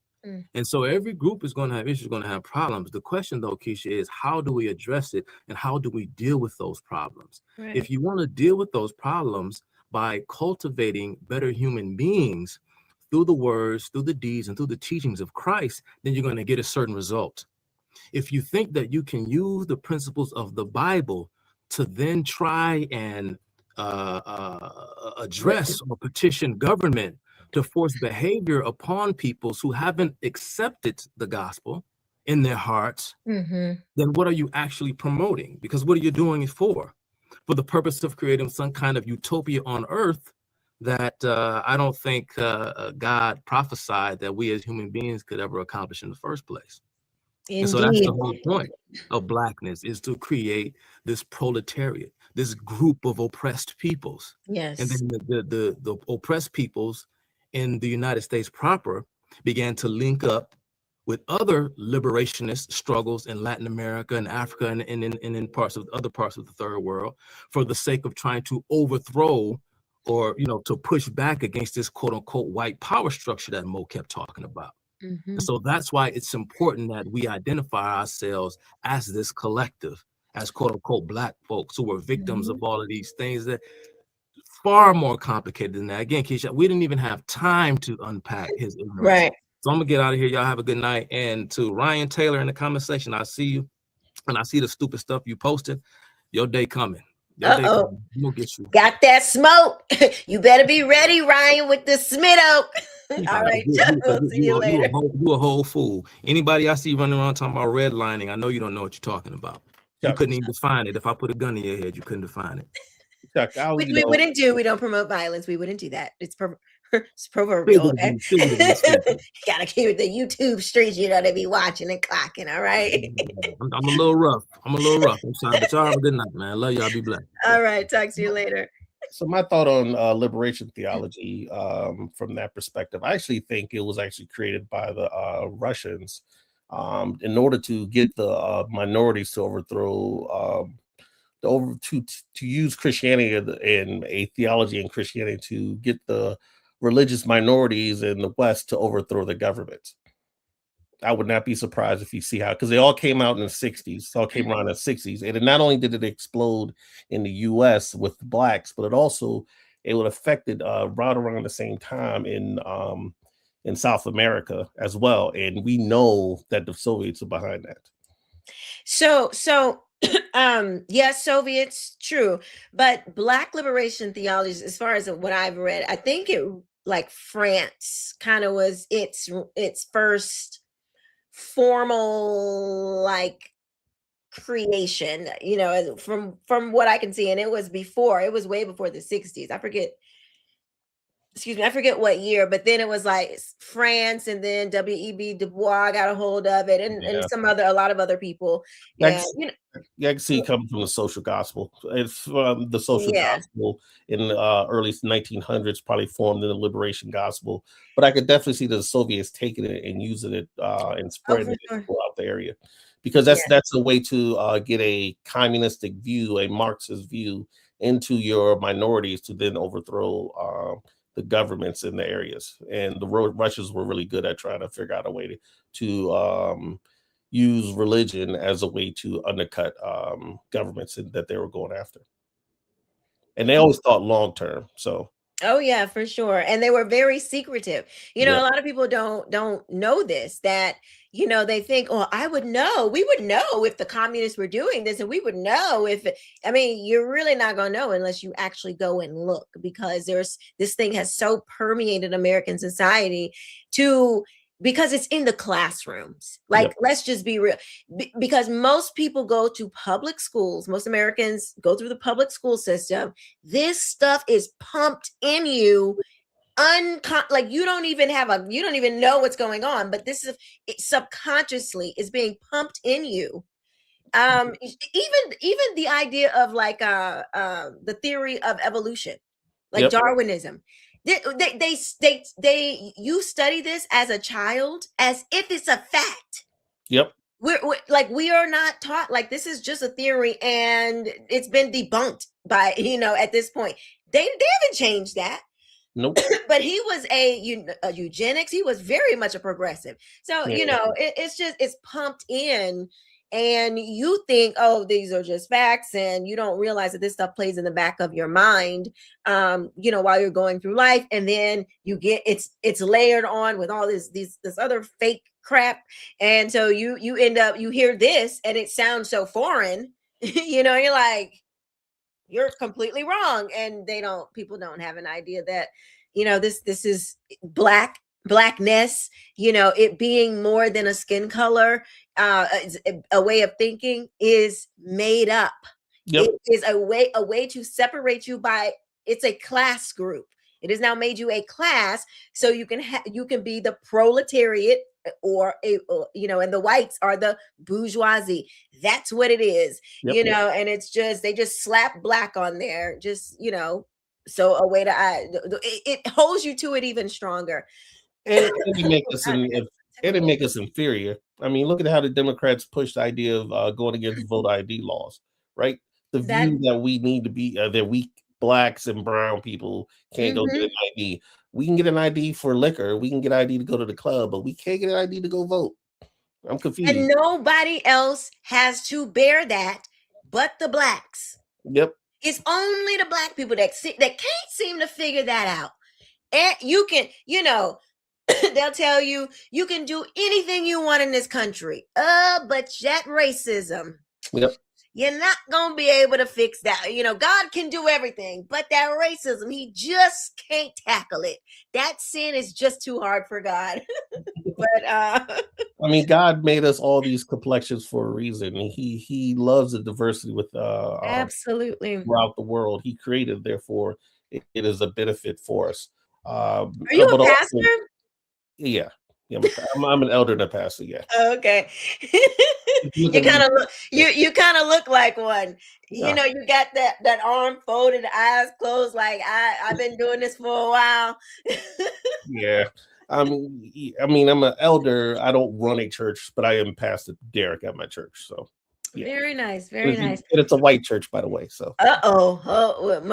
Look, I'm about to bring Mo back up. Well, no, I guess he's just. Mo, listen, you're not connected. I can't pull you up because you're not connected right now. Let me get rid of this person because I don't. Hold on, let me just see. Derek, are you there? I'm here. Is Dre there? Oh, I'm sorry. I meant Dre. You have to unmute yourself. Okay, he's left. Yeah. Yeah, you're not connected. Okay. All right, Mo, you're back. Oh yeah, I'm sorry. My phone died, and then it's crazy. I was sitting right by the laptop, but I just let it die because we were talking too much. So that was my bad. I'm sorry. It's all good. Okay, so just let me. Okay, so it seems like what you're saying is the ideology that because you are black, you have to think a certain way. I disagree with that. So if there's a person that thinks because I'm black, I have to think this way, and not thinking this way or thinking this way determines my blackness, that's stupid. I disagree with that. But I don't think that's all blackness is. I don't think that when everybody says they're black, they're going into it saying, I'm black, so my politics is also this. I don't think that. Like, I don't. Well, here's the thing, Mo. Yes, ma'am. You can, if you don't, you might not have the words to articulate, what black consciousness is and black power and black theology. You might not have the words to articulate it, but the Bible tells us that we will know them by their fruit, right? So we'll know if we know how to judge what people do by the fruit that they bear. Okay, so if we're looking at, quote unquote, the black church, and we see the fruit that it's bearing, and we can say, okay, they do this, they believe this, they believe this, they believe this, and they act in this way, this way, this way, and it lines up with progressive Marxism. If we are judging the fruit and we're seeing that, okay, this thing is one and the same, that's what you might not have the words to say, like, I believe in Black liberation theology, or I believe in the social gospel, but you're doing the things. I'm going to call the thing what I know it to be, because I have just happened to have bothered to study on this stuff. So regardless of if the person, that's why sometimes some things have to be revealed to you, because you don't know that you're doing this thing or believing this thing until, many times God shows you, hey, look, like right now, like this is God using me, Derek Chuck, to talk to you, Mo, and say, son, listen, what you're believing is wrong. I've had to do that. God sat me down on my couch in 2018 and said, your skin color has become an idol in your life. Let me tell you something, Mo. You don't want to die with this idol. He takes it very seriously. I can tell you, the way he spoke to me that day, it was it was judgment wrapped in love. And honestly, if we're not for his love, I don't think I could have bore his judgment of how he was telling me how wrong I was. It is very important that you get this right, because if you can't see that you've taken on a belief that has been rooted in you, has now taken up root, it's a sin. It is growing, and how you live your life, your actions, what you do will reflect what you believe. That's why God says, my words are seeds. They get rooted on the inside of you. They're supposed to. Yeah, but what have I said? And you walk that out in your life. But you can also believe the lies from the enemy, and that can get rooted in you too. And you will walk that out in your life. You have to rebuke it. You have to reject it in order for it not to take root inside of your soul. So I am pleading to you to you ain't got to take nothing we've said tonight. Get in your quiet place and ask the Lord to show you, reveal to you your heart in this matter, and see, just test, go submit it under Christ. Submit this, what you're learning tonight, submit it to the Lord and see what he says. Yes, ma'am. Go ahead, Derek. I was gonna say is that what happens is, as a how, and I'm gonna ask Mo, and that was eloquently put, Ms. Keisha. I really like that. Even though I don't agree with a lot, I still like you. You're very likable. So yes, ma'am. Yes, I like you too. I love this. This is what we need. We got to be able to kick the tires on what we believe. We have to test. The Bible tells you got to test what you think, because you can be wrong. Yes, you can be wrong, and you don't want to be wrong. No, I'm just gonna ask, and it could be a personal question. You don't have to answer. Just give me a range. How old are you, brother? I'm 28. I just turned 28 like 2 weeks ago. Okay. And where I'm gonna ask, where did you grow up? Did you go? Did you go North to Texas? No. North Texas. I didn't go to college. I thought you said where did I grow up, but I didn't go to college. No, sir. Okay. So I'm trying to picture your surrounding environment, because I grew up in a scenario where Hampton, Virginia was 50% black. I went to mostly black high school. Went to North Carolina A&T, all black school, right? So what I would say is this: when you come to Christ, which I don't know you, so I can't check your fruits to say that you're not a Christian or not. What I'm going to say, once you come to Christ, I want you to pray about asking God to examine, ask God to help you examine yourself, and try to make sure that you're not putting anything of yourself that is an idol. We constantly must have to do. We must We must do this because we don't want to put anything idol in front of God. Okay. Yes, sir.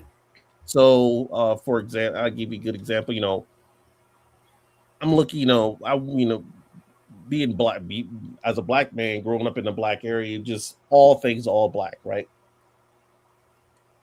I was able to see things much more clearly when I became Christian, because I was just like, okay, that makes sense.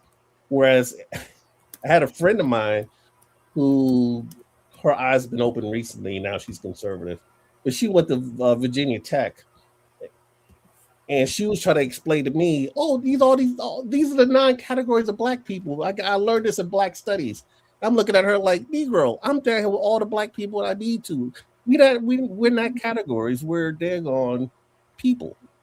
We're people. And the problem is, a lot of people want to look at blacks, and blacks ourselves put ourselves in categories, with not thinking that we're not thinking of us as individuals. Christ wants to look at you as an individual as well as a nation. So I will say this: God will save nations, but He's also focused on people, individuals. Absolutely. Yes, ma'am. Yes, sir. Okay. Yes, yes, sir. So as a brother, I want you to start looking at yourself as an individual, and you ask Christ for yourself. What do I have in myself that I need to put aside so I could live my life better for Christ? Yes, sir. And just quick question: do y'all think it's possible for a person to be a fully functioning, flourishing, Bible-believing Christian and not be conservative? Today? Okay, so politically, no. Today, with where the Democrat Party is, I don't see how you can be a blood-bought believer and support what they are pushing. No. I just said conservative, not even aligning yourself with a political party. So not even aligning yourself with conservative is political. But it doesn't necessarily put you with a political party. So you can be conservative and not like the current state of the Republican Party or be a Republican in general. So I'm saying, but okay, so I guess I should ask, what does it mean to be conservative to you two, if y'all can break that down? What does it mean to be conservative? I'll let Keisha answer that. Well, I mean, since you're saying it's not necessarily political, in what sense? Because I guess I was like, I'm a conservative parent, I'm a very traditional parent. Yeah. So how do you, because when I hear conservative, I automatically think political. So if not political, then what? Well, yeah, because I know he just mentioned that he had a friend who was a certain way and she just kind of opened her eyes and became conservative. So I guess what exactly did you mean by that, Mr. Derek? I mean, she opened her eyes and became conservative, and she actually voted for Trump this past election. And surprisingly, she voted for Trump. But she had a lot of issues. She had a lot of things going on that would stop her from doing that. And I think part of it was she was part of the Divine Nine and all that stuff. So she was really politically black, and then more and more she started thinking of, I'd talk to her. She's like, I'm a little bit more conservative. So I became conservative like 2004 when it wasn't cool to be a conservative. But politically conservative, you mean? Yes. It also went to a Christian, started going to, my church that I started going to and all that stuff became conservative. It happened almost simultaneously because the Lord. So let's just stay on that for a second. What are the and I'm asking both of y'all, like, what are the tenets of being politically conservative? I would say you need to be thinking of things from a freedom, individual freedom. You want to look at I would say the big two. I'm a gay marriage. Anything biblical, you need to be thinking of things biblically. Okay, so political conservatism has its base in Christianity. Yes, it does. But however, every conservative Republican is not a Christian, even though they might appreciate and like the Christian value, and they may understand the Christian values, because in economics, a lot of these things come from the Bible, but they're still conservative as well, though. Yeah, but they don't have so I would say this: the roots and foundation of America was built on biblical principles. Mm-hmm. So a conservative is somebody who's looking at and wants to hold on to the roots of America. Okay. But that doesn't necessarily mean that they're Christian. However, there a person like that, conservatism, they'll be swaying in the wind. I think they would almost be like a Tucker Carlson to sway to the wind, or like a Candace Owens. So they're not a true conservative because they don't have the foundation to be able to truly be conservative. A Christian who's conservative, which is oxymoronic, their roots are going to be bound in the Bible, so their belief system was going to be rooted in something that's is going to be rooted in the rock. Okay, so we got Bible believing, we got believing individual freedoms, right? Mm-hmm. I would say that I believe in both of those things, but I also believe in liberal preaching tenets as well, and I think y'all do too. I think Christianity has liberalism and what we would say liberalism and conservatism politically today would mean. I believe Christianity holds both of those. I believe it's in there, because Jesus would never tell a person that's poor on the street to pull himself up by the bootstraps. We all know that. We would say we would help him. You know what I'm saying? Like you, so Jesus wouldn't tell him to pick up your own cross. He wouldn't say carry. Huh? No. But this is what I'm saying. Wait. You just made a claim. Yes, you said Jesus would not tell you to pull yourself up by your bootstraps. Are you sure about that? Now, let me tell you what I mean by that. When Jesus commands us and says that we all have to bear our own crosses, that is a spiritual thing, not necessarily because we are commanded to help the poor, widows, and orphans. That is what we are commanded to do throughout the scripture, even going to the Old Testament. So I don't think that but a large part of conservatism does not, unless outside of church, a large part of modern day Christian conservatives do not have a big outpouring of love for poor people. They think it was hard for me, it was hard for everybody. Go ahead. You mind if I answer that? So I would say not necessarily. So conservatives are the people that would say we should be doing it, and we should be the people giving, not the government. So for example, my church actually supports in his huge we have a Frederick rescue mission down here. We dump a whole lot of money of our church goes into the Frederick mission, which helps poor people and the like, gives them clothes and stuff, but it also gives them the scriptures, and it also provides them ability to try to get on their feet. Conservatives want you to be able to help the people that are in need, but what we don't want to have happen is that the safety net becomes a Hamlet. Mm-hmm. You know what I mean? Because if you have, we all have had family members that are like, okay, I take that back. Maybe me, because I got poor people in my family. We've all had family. We all have. And we'll be swinging in the Hamlet, and you're like, bro, what are you doing? And they would literally say, I got to make this money under the table because I don't want to lose my benefits. That is messing up the benefits. That's taking advantage of the government.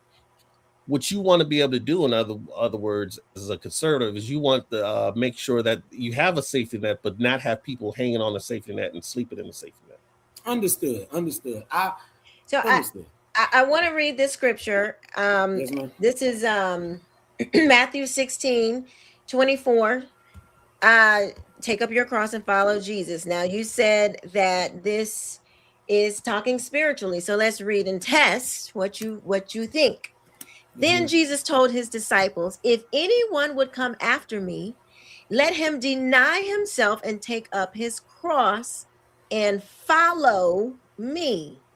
For whoever would save his life will lose it, but whoever loses his life for my sake will find it. For what will it profit a man if he gains? Is it the whole spiritual realm? No. If he gains the whole world and forfeits his soul, or what shall a man give in return for his soul? So it's not, it's actually twofold. It is natural and spiritual, but you do have to bear your cross spiritual in the natural, because you're going to be judged not just by your actions, you're going to be judged by your words. So it is very much a natural cross, a natural, it's not necessarily, see, the thing with God is when you acknowledge him, it's not that even that you will even be carrying your crosses. He's going to do it for you. He says, take my yoke and learn of me. Like, he's not even going, but the point is to turn to him so you can be endowed with the help to carry the cross. Our scenarios, like, from my perspective, and I give you as a conservative, I'm going to answer you as a conservative, Christian conservative. My thought is I want you to be able to apply yourself and better yourself and to work on yourself so that you can actually take care of yourself on your own, so you don't eventually have to depend on the government or anybody else for your own stuff. Now, if you're crippled or you're a widow or a true widow or an orphan, that's a different conversation. Then those people need help, and that's what the church is here for. However, a lot of people nowadays want to get on that Hamlet and just hang out, and that is hurting everybody when you do that. Understood. Yeah, and I didn't want to, I definitely didn't want to, get into that crazy diatribe about that. I was just trying to figure out, exactly. But I appreciate what y'all said. I was just trying to figure out, exactly what people tend to mean when they say conservative, because I do believe I have conservative values, but I also believe I have liberal values. And I feel like if you're too far on one side, either way, it definitely becomes a problem. But I am of the firm belief that the United States government and power structure is inherently flawed. But do you believe it is flawed? But do you believe it's flawed because of white people? Because of do you believe it's a white agenda, a white system that is set against you because you're black? It doesn't matter really what I believe. Let's just, like you said, look at the fruit. Because people who think, kind of in lines with you guys, they never have a problem looking at the black community and saying, these are just the facts. Y'all are committing these crimes in this level and doing this in this level and this. Let's look at the facts. The United States government is corrupt and inherently bad, and it is made up of mostly white people. I don't know why, Hold up. So I will say the United States government is made up of mostly white people. If you want to do percentages, it's probably like 30 to 40% of the United States government is black. Did you know that? 30. You said 30 to 40% of elected officials, employees in the federal government are black.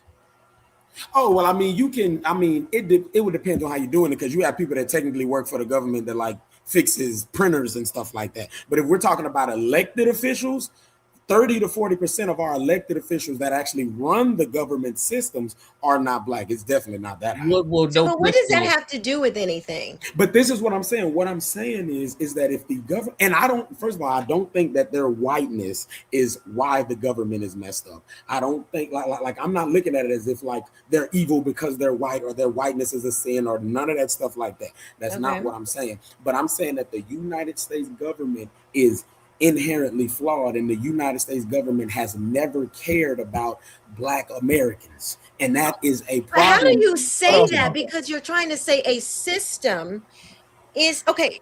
First of all, you want the government to provide something for you that it can't. What government care in the sense of what? A government has a specific function. It's supposed to protect its citizens from harm, basically. Yeah. But it steps outside of that fun. And you know what's crazy? Let's just say all three of us agree on that. Let's just say we do. I think it is inherently unfair that it steps outside of that function every time white people are uncomfortable. So hold on 1 second. Let me watch this. Food stamps, housing, all that was created during the Depression, when white people became unemployed, that when Black people were in the same depressive state for the entire time that they came out of slavery. That's not true. No, hold on. Let me get this. Let me get this out. Okay, let's not say out of slavery. Let's just say regardless, we were very poor. Black people were very poor coming out of slavery. Black people were very poor at the turn of the 19th century, all that.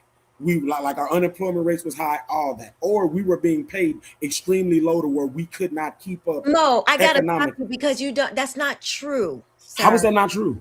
Because when we came out of slavery, not even we, because I didn't come out of slavery. Your community did. It's okay to identify with your community. My ancestors did. Yeah. When they came out of slavery, there was 4 million Black people now. Okay.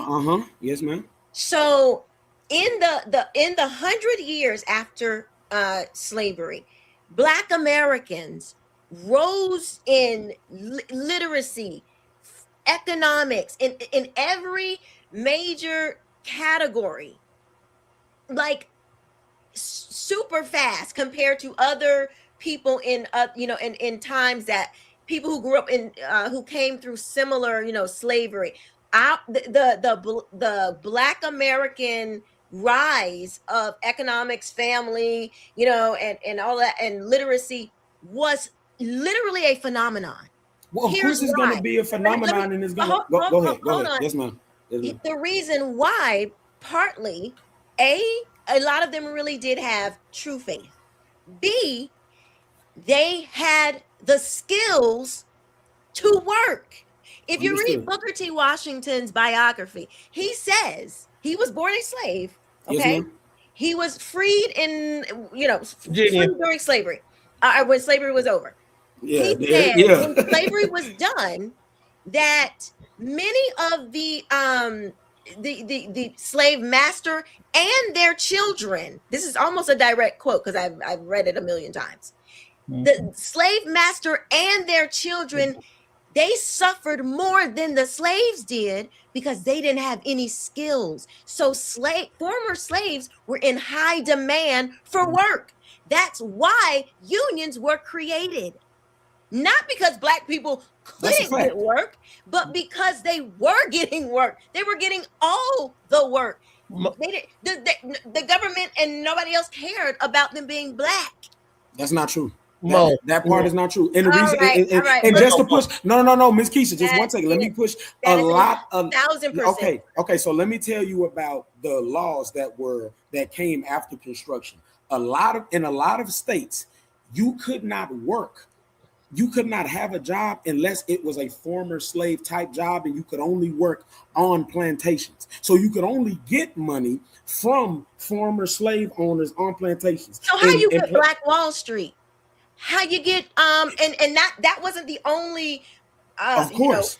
How did you get all those Black communities that had their own doctors, own hospitals, own literally a whole ecosystem completely separate from white people, and they were thriving? Until what? Government was still oppressing them where they could not do anything. They were thriving until what?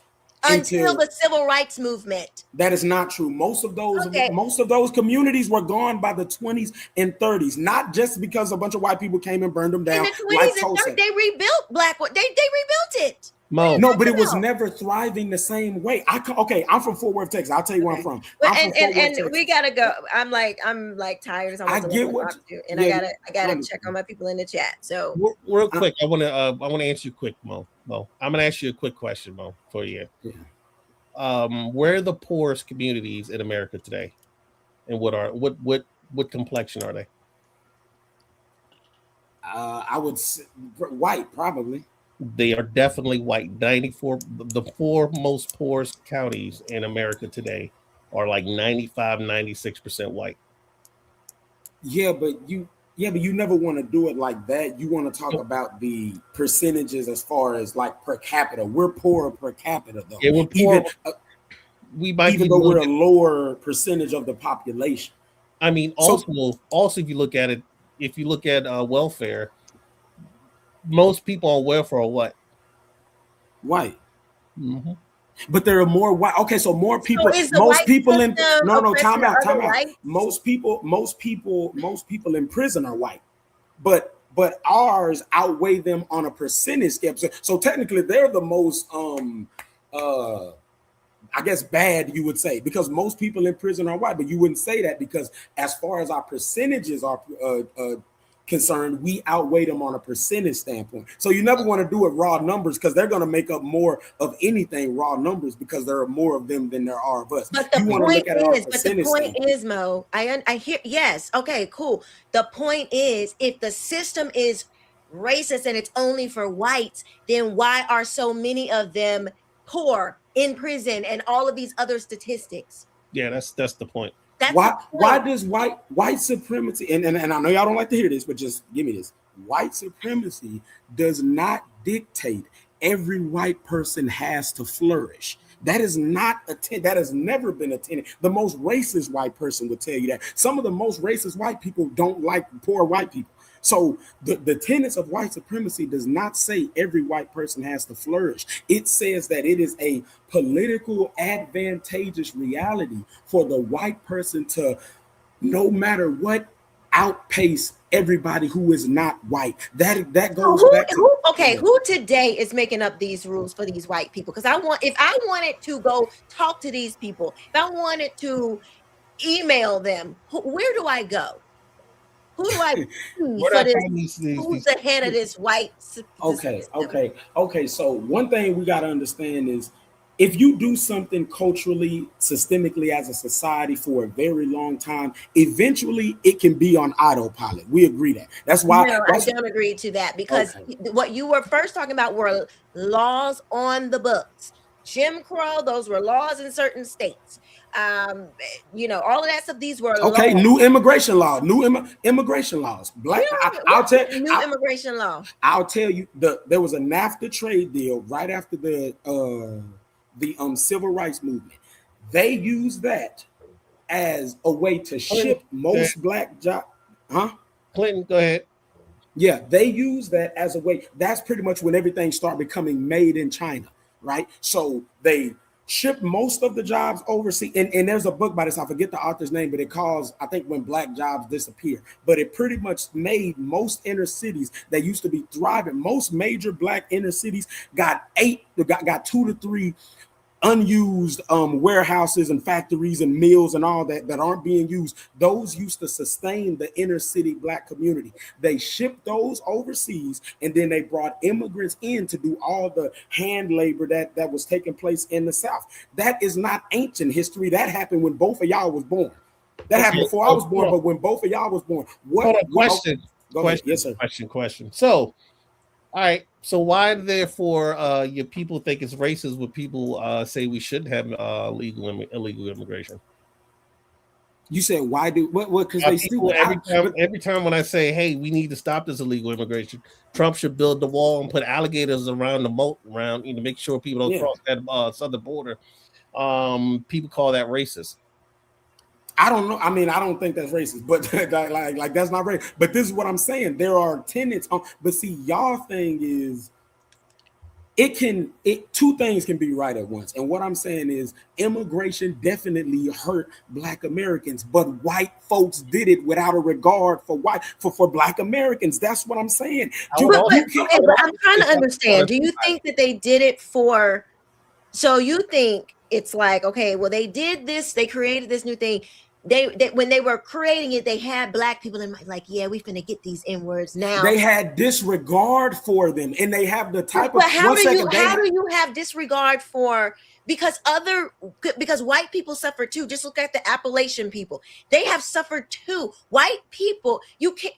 It's like you want to say America is intrinsically racist and it's got all of these things, but it's impossible for you to make these laws that aren't specifically towards black people.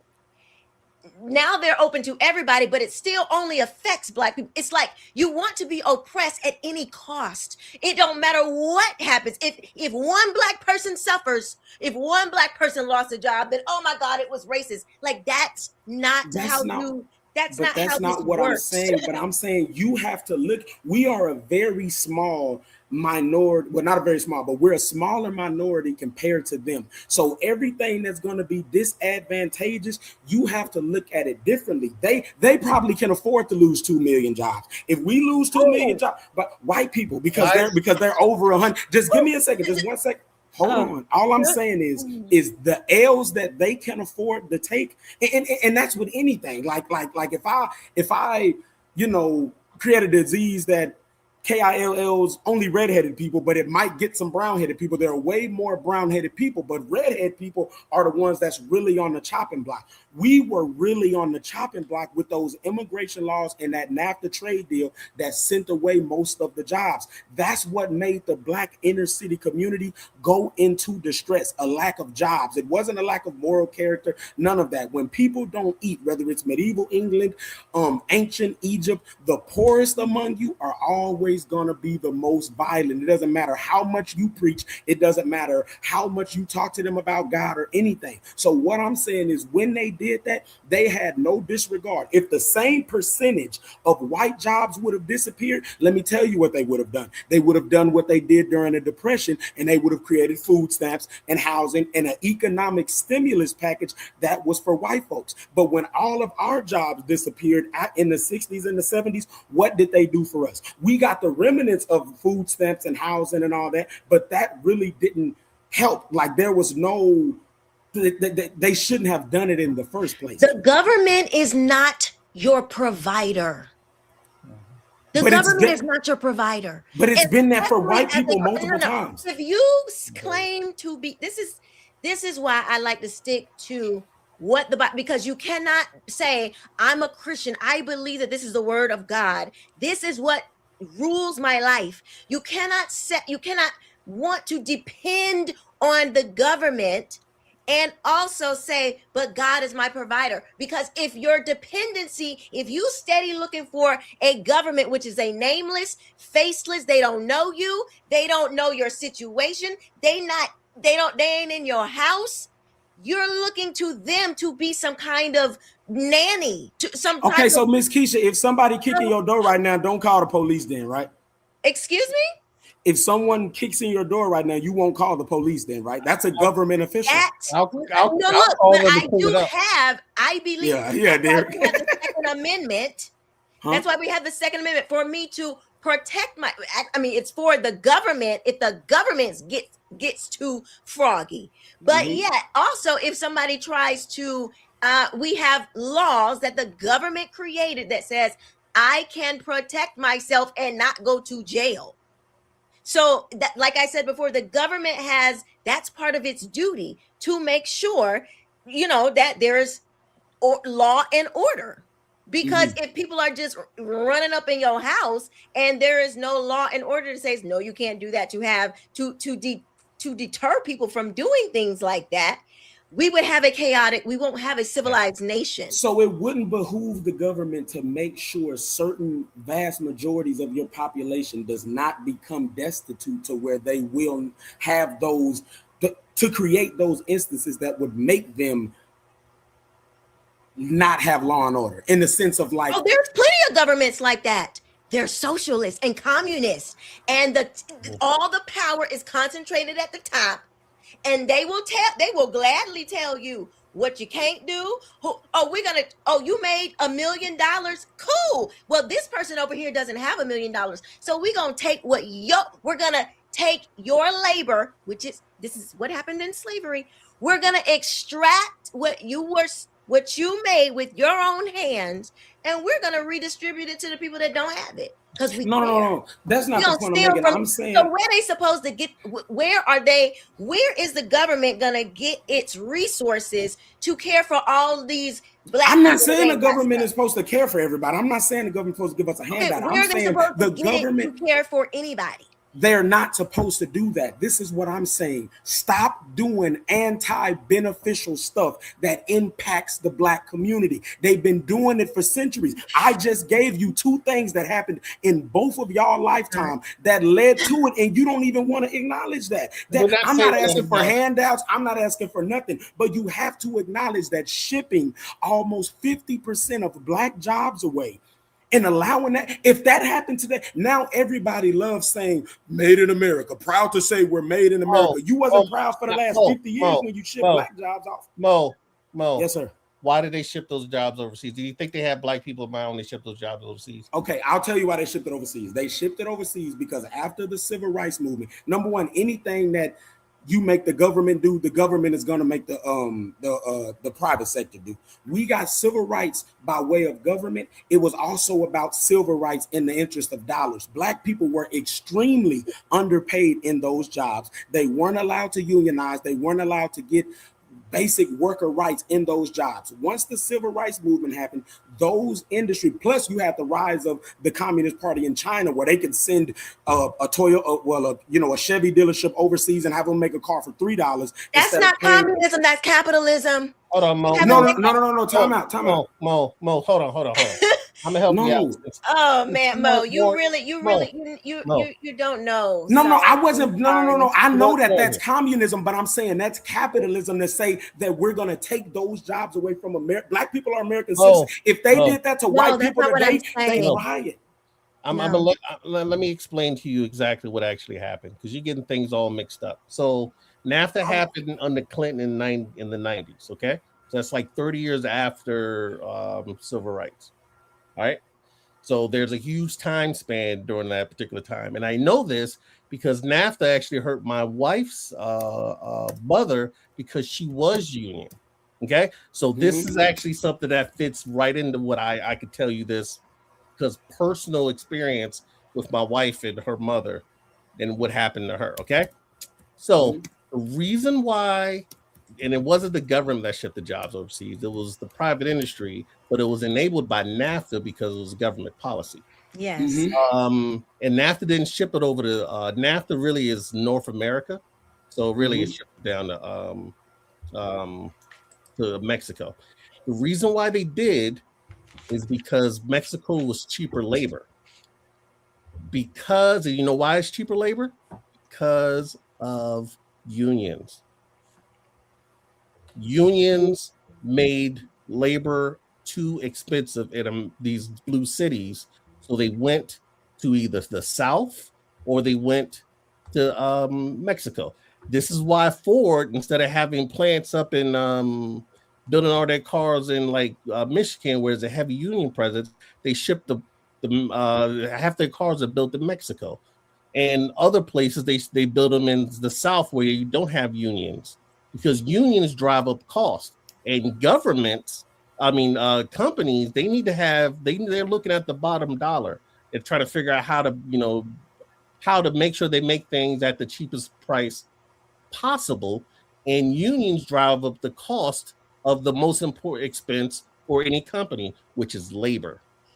Okay, does that make sense? So when you said we couldn't unionize, the union was the problem, not the solution. The union has never been a solution for anything good other than giving us 2 days off on a week. Okay. So when you start talking about you, like my wife's mother, she was the leader of like the unions for the Mid-Atlantic. When she died, we had like 5,000 people for the Democratic Party come to her funeral. Like, she had a flag flown for her at the in Annapolis in her honor. Okay, so she was high in the union. She was like auto parts, but they would have a what they would call like a you could only make a certain amount of widgets at a particular time. They would finish in like 3 hours and then play cards for 6 hours because they did their quota for the particular day. And when you do that, you're just hurting the company because the company's paying you 8 hours and you're only working 3. I agree with that.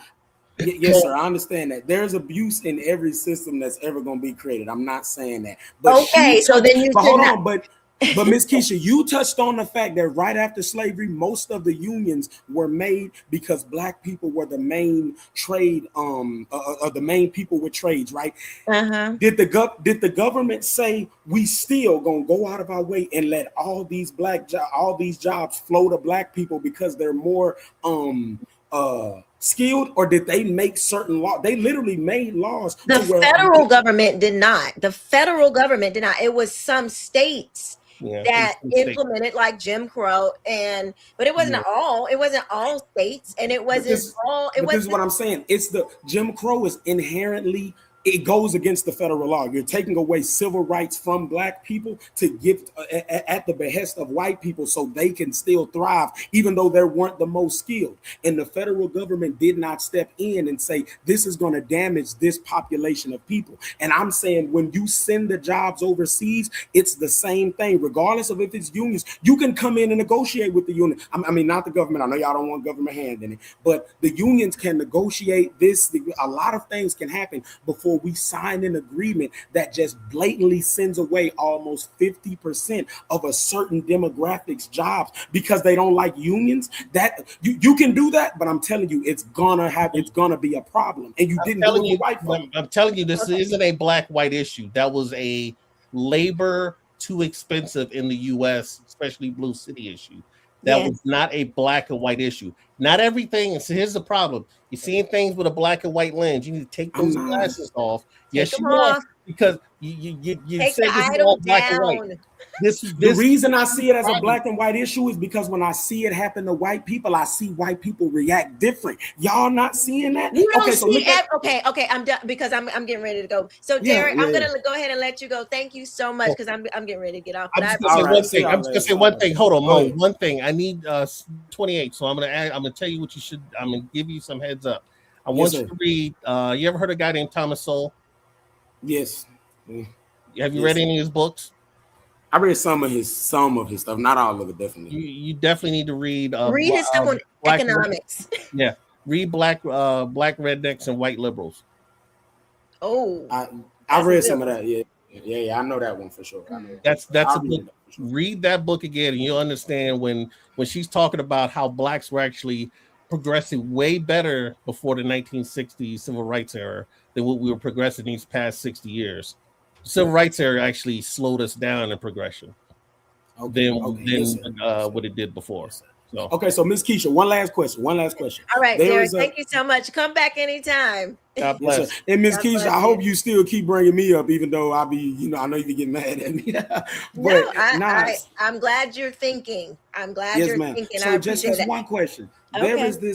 There is this view right now.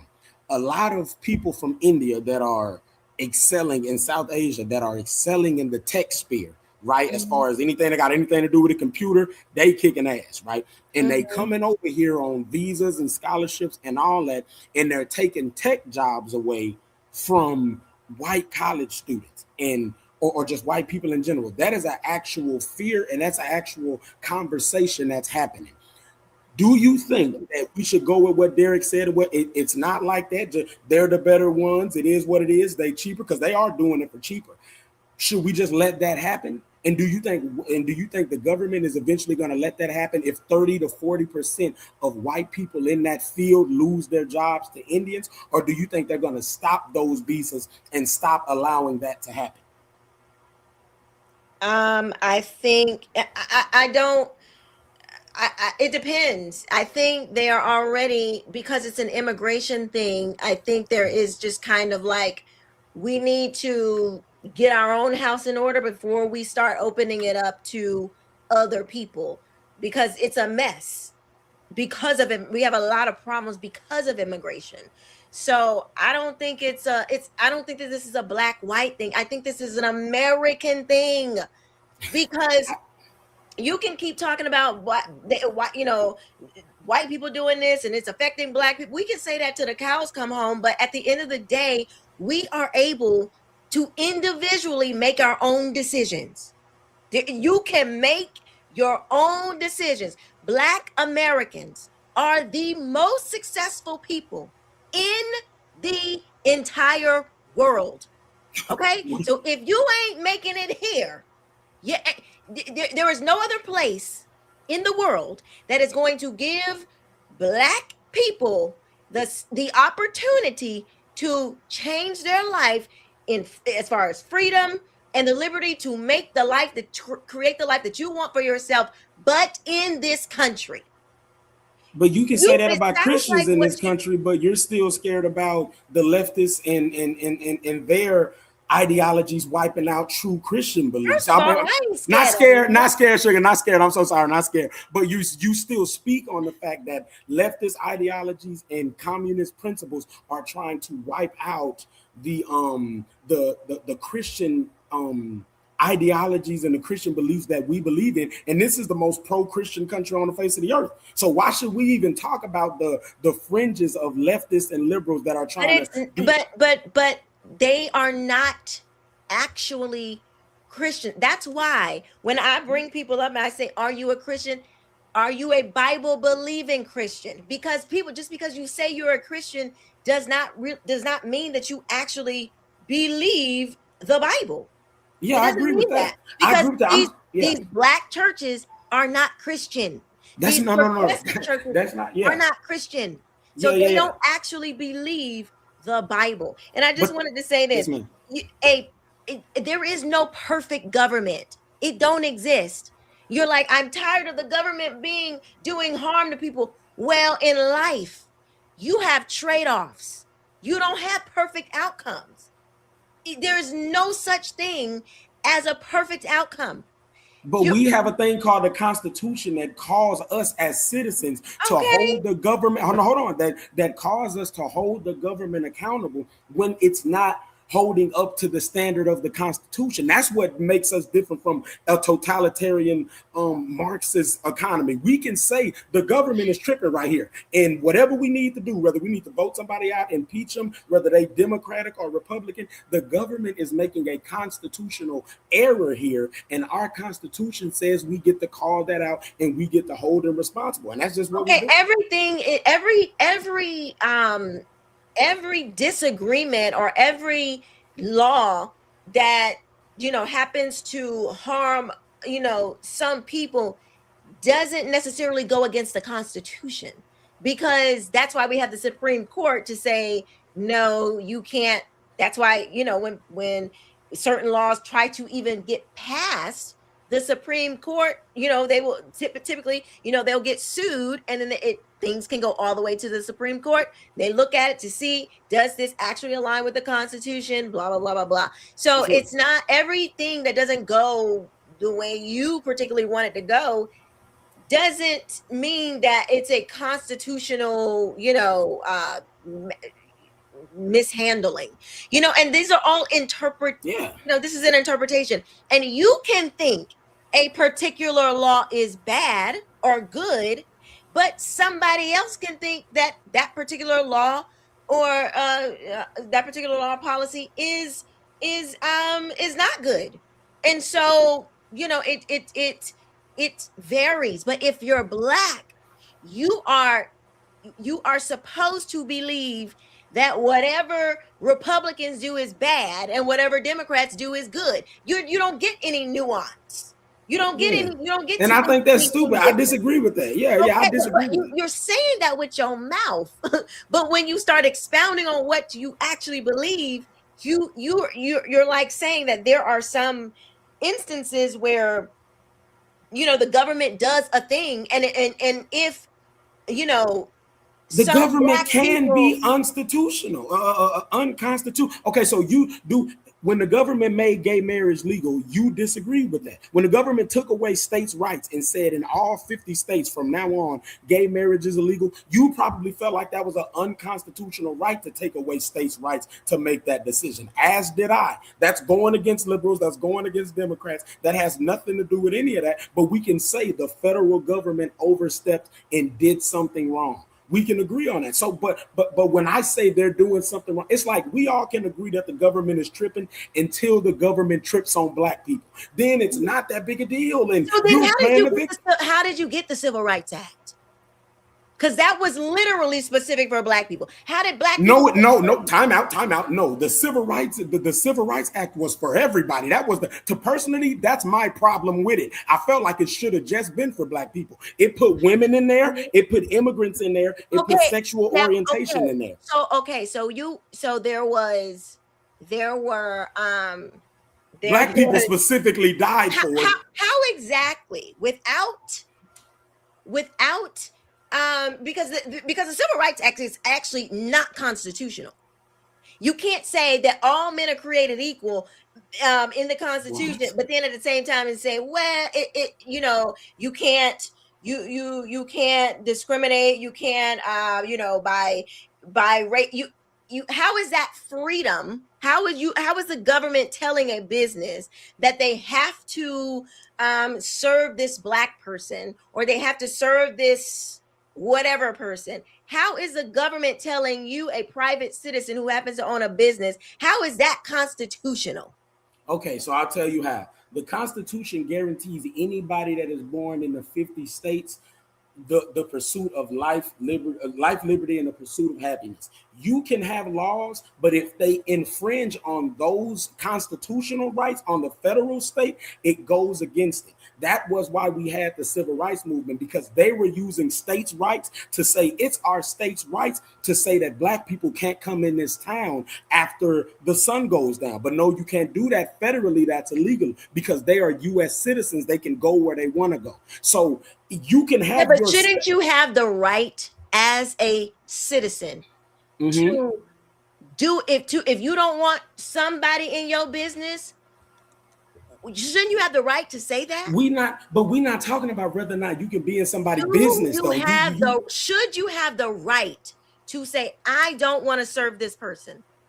Not if it's under a constitutionally protected. I'm talking about just in principle. Should you have the right to say, I don't want to serve this person? You have the right to say that. No, you don't. No. Listen, you have the right to listen to what I'm saying. To do that. Because I'm saying that that is unconstitutional. If you have a problem with that, whoever feels like that needs to get together and make a new amendment to the Constitution that says we can discriminate based on whatever we want to discriminate. But as far as our Constitution is concerned right now, you cannot do that. Like, let's take our feelings out of it. We're going off what the Constitution says. You can't do that right now. Change the law. That's all I say. All right, we're gonna be back on Friday at 8. Dre he came back. I'm gonna pull him up really quick, and then I got to go because your girl. Okay. All right, but thank you so much. We'll see you next time. All right. Oh, okay, Dre, you were patiently waiting. No, wait, what's up? We're gonna make this quick though. Yes, ma'am. Actually, it's gonna be quick. I've been listening for the whole time. So, first of all, how you doing? For your patience, I'm good. How are you? Are you a Christian?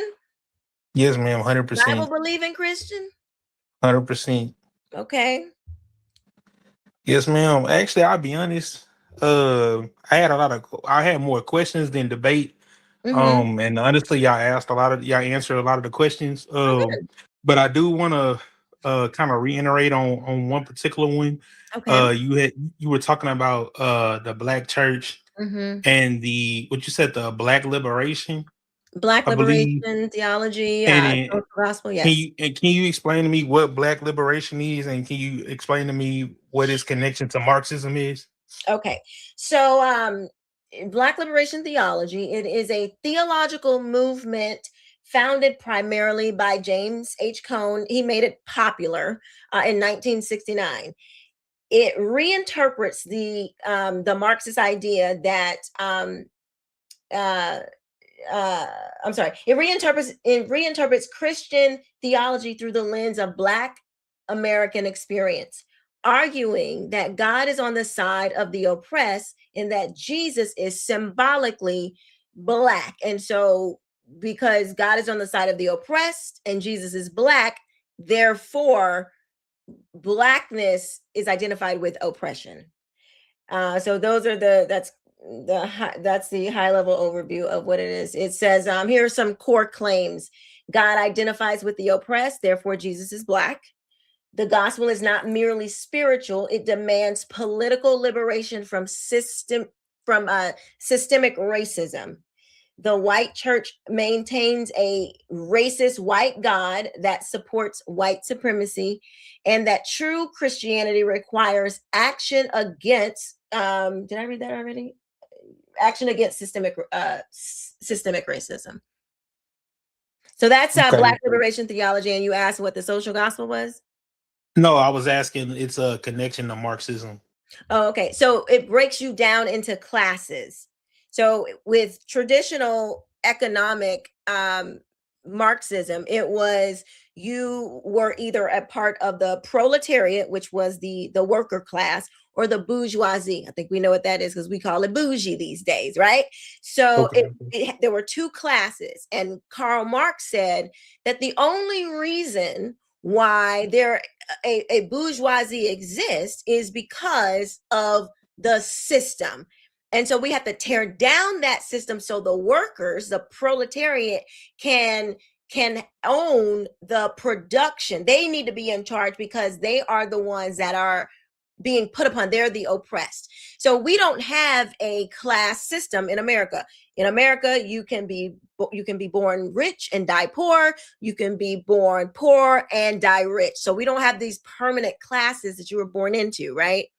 So when these communists when the communists were looking out at the world because they want world domination, and when they were trying to figure out how they were going to take down America didn't have that same kind of setup as other countries, as most other countries do and did.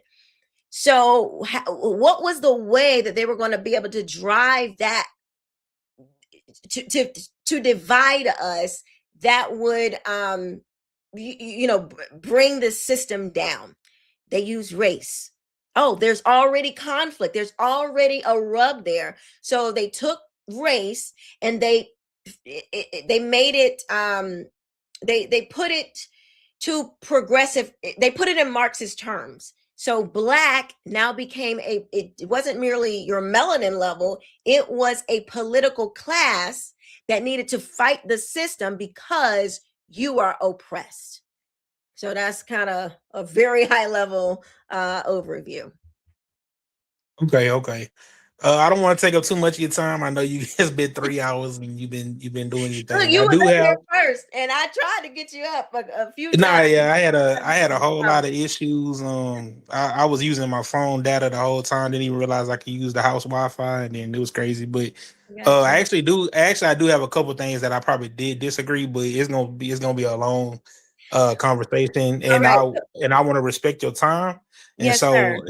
And yes, ma'am. So you said that you were streaming again when? We'll be back Friday at 8 p.m. Eastern Standard. Friday at 8 p.m. Okay, yes, ma'am. I'll try to be here. I pray that you'll be here. Yes, ma'am. I'll try my best to be here. All right. God bless you, so and you know what I'm saying, and just bless everybody in the chat. Appreciate you. Thank you. God bless you. Yes, ma'am.